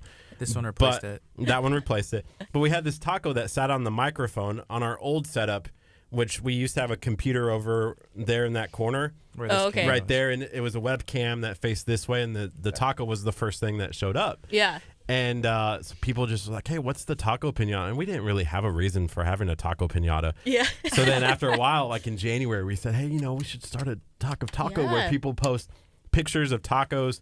So you can actually join the group Cool. and No, post I will. 'cause I love tacos. tacos. Heck yeah. Yeah. I'm All- a big foodie, so Yeah? yeah. Are you in the Bay Area Houston Food Lovers food group?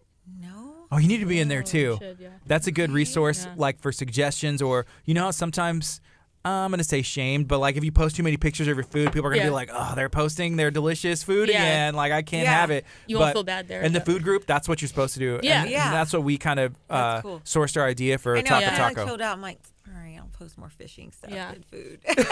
But then you can do Comes fish with the tacos. territory. But make sure Which is that like my favorite. make sure the tacos are good looking or like Yeah. not crazy because I post those He posts like hot dog quesadillas in there, and everyone's like, you cut up weenies and they just kind of. It's still taco. Yeah. It's good taco. It's delicious, but everyone like attacks me for it. They're like, kick him out. I'm like, you know what? I founded this group.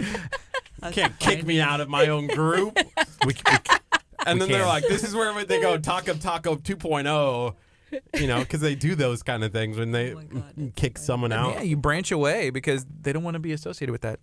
Okay, Mandolin, she answers, said she thinks it was Randall's, but not for sure. So maybe Randall's that's where they for go. sure. Okay.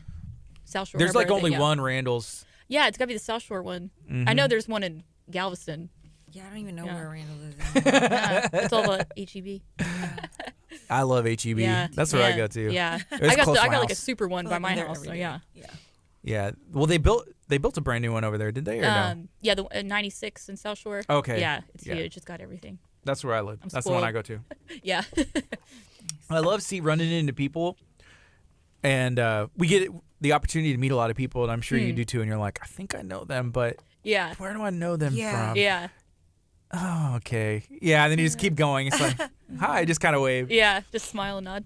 But yeah, that one has a really good like department when it comes to like meat and produce, and Yes, you can yeah. even get some fish there. But I'm Yeah. guessing y'all don't buy fish from the grocery stores. Often.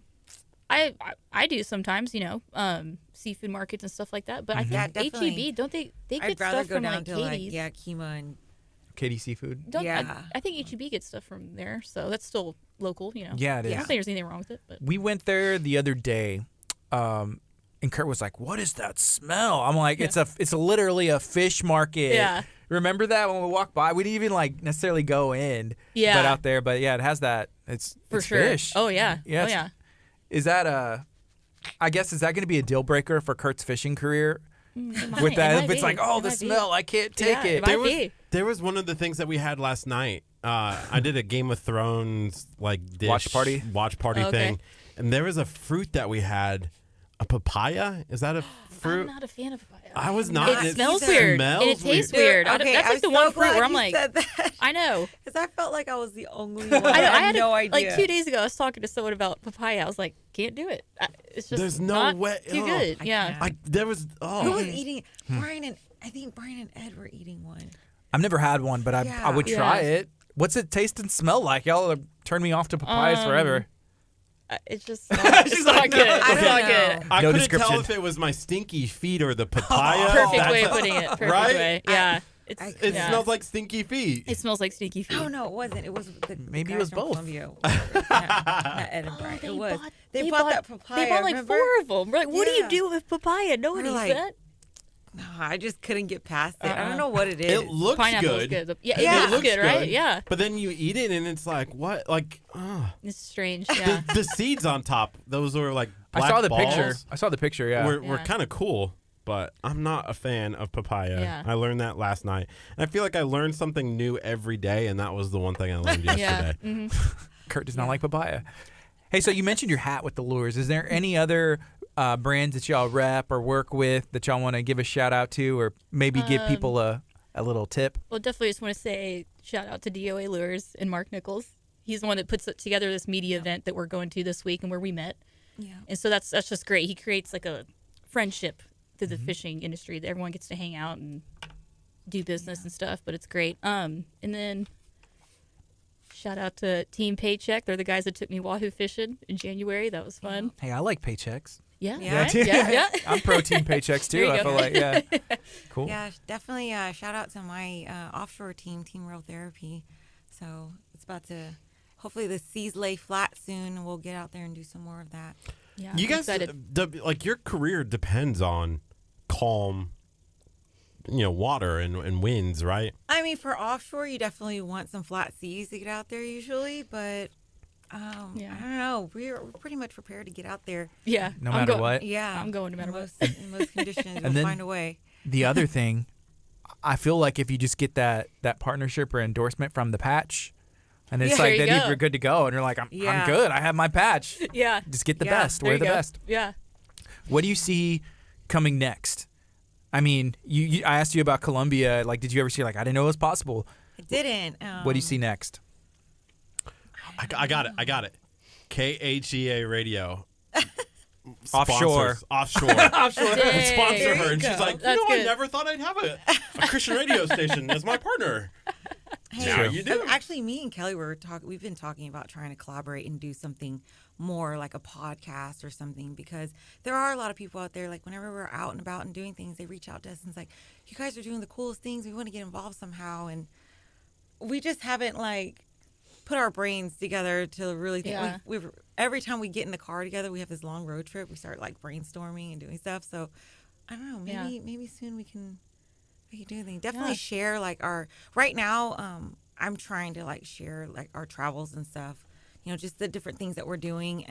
Once we get back, I'll do like a little vlog video to kind of show people what we were doing on that trip and where you can stay and what you can catch and who to connect with and who you need to be with. So We've started doing these vlogs, I guess, about beauty on Thursday afternoons. It's called Beauty with Blaine. I Oh, just Blake, started, she's so I feel sweet, like yeah. I need to watch as much of this kind of stuff as possible. Yeah. So if you guys had those videos where you're like, hey, I want to shoot Fishing? like a fishing one. Yeah. That'd be awesome where we could share that out and have a segment Cool, on yeah. fishing. And that's you know? all with the GoPros? sure.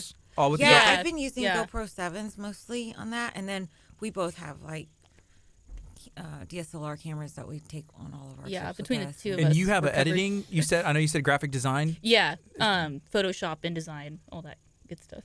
Awesome. Get to nerd out on it. So we got But I love it, yeah.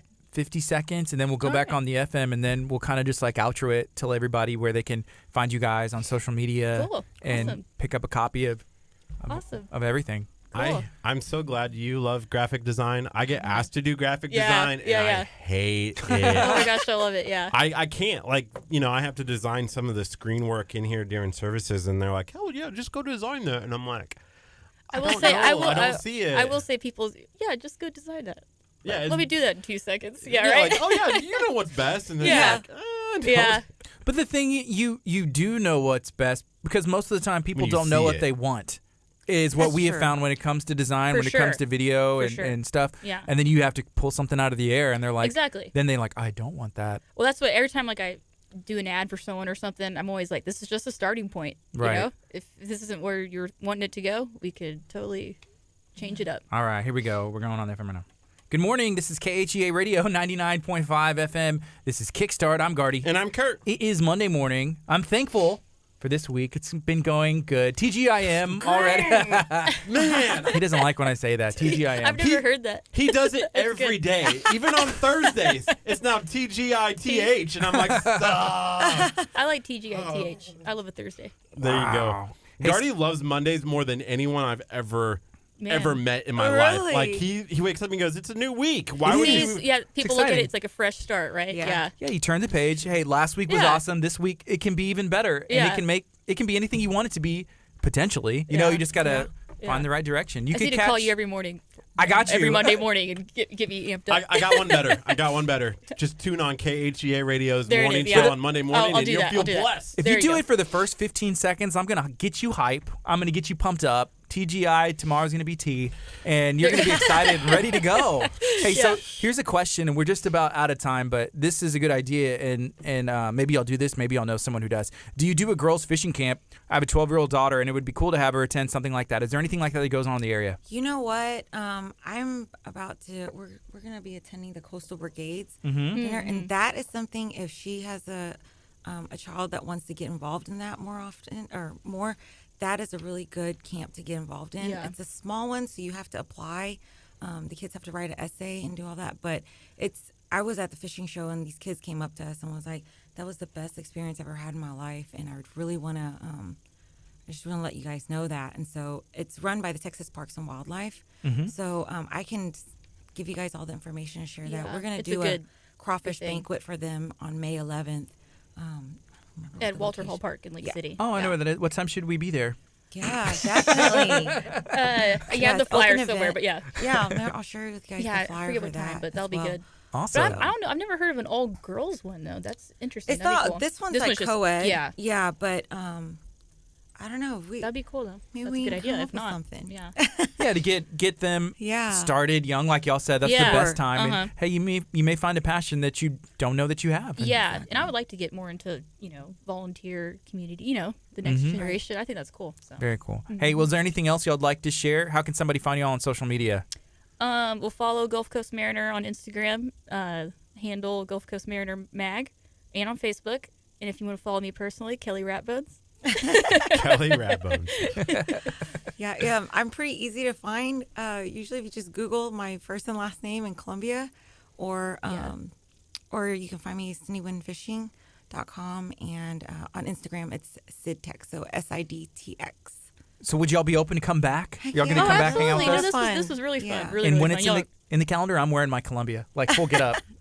Yeah, I gotta show off. There we go. Hashtag we're same. getting some more Mariner shirts soon, so We got get you some of those too. Yeah, Tanger has the outlet like right there. You can literally go in head to toe, like shoes to hat, sunglasses, yeah. everything. Yeah. And I'm ready to go. Actually, the manager over there, I see her all the time, Stacy. So if you guys go by there, say hi. Oh, cool. What's up? Hey, it was a good show today. It's 11:01. This is KHEA Radio 99.5 FM. Had a lot of fun. So one more time, if you're watching right now on our Facebook page, if you're listening on 99.5 FM, go and find our Facebook page. It's KHEA Radio. Give that page a like. We are giving away 2 general admission tickets to the Bon Temps Roller Cajun Throwdown that's taking place April 26th and 27th at Tin Cup in Galveston. All you have to do to be eligible to win that, we'll announce those winners, tomorrow? You thinking maybe tomorrow? We may do it tomorrow. Tomorrow, Sounds good possibly. to me. We'll let you know. We'll make sure that it's in the descriptions on one of our shows. Like, share, comment, and you can win. Hey, y'all have a good day. Be blessed. Coming up next is some Hillsong. Who You Say I Am. This is KHEA Radio 99.5 FM. This has been Kickstart. See you tomorrow morning. All right, bye, Facebook. Later, guys. Later.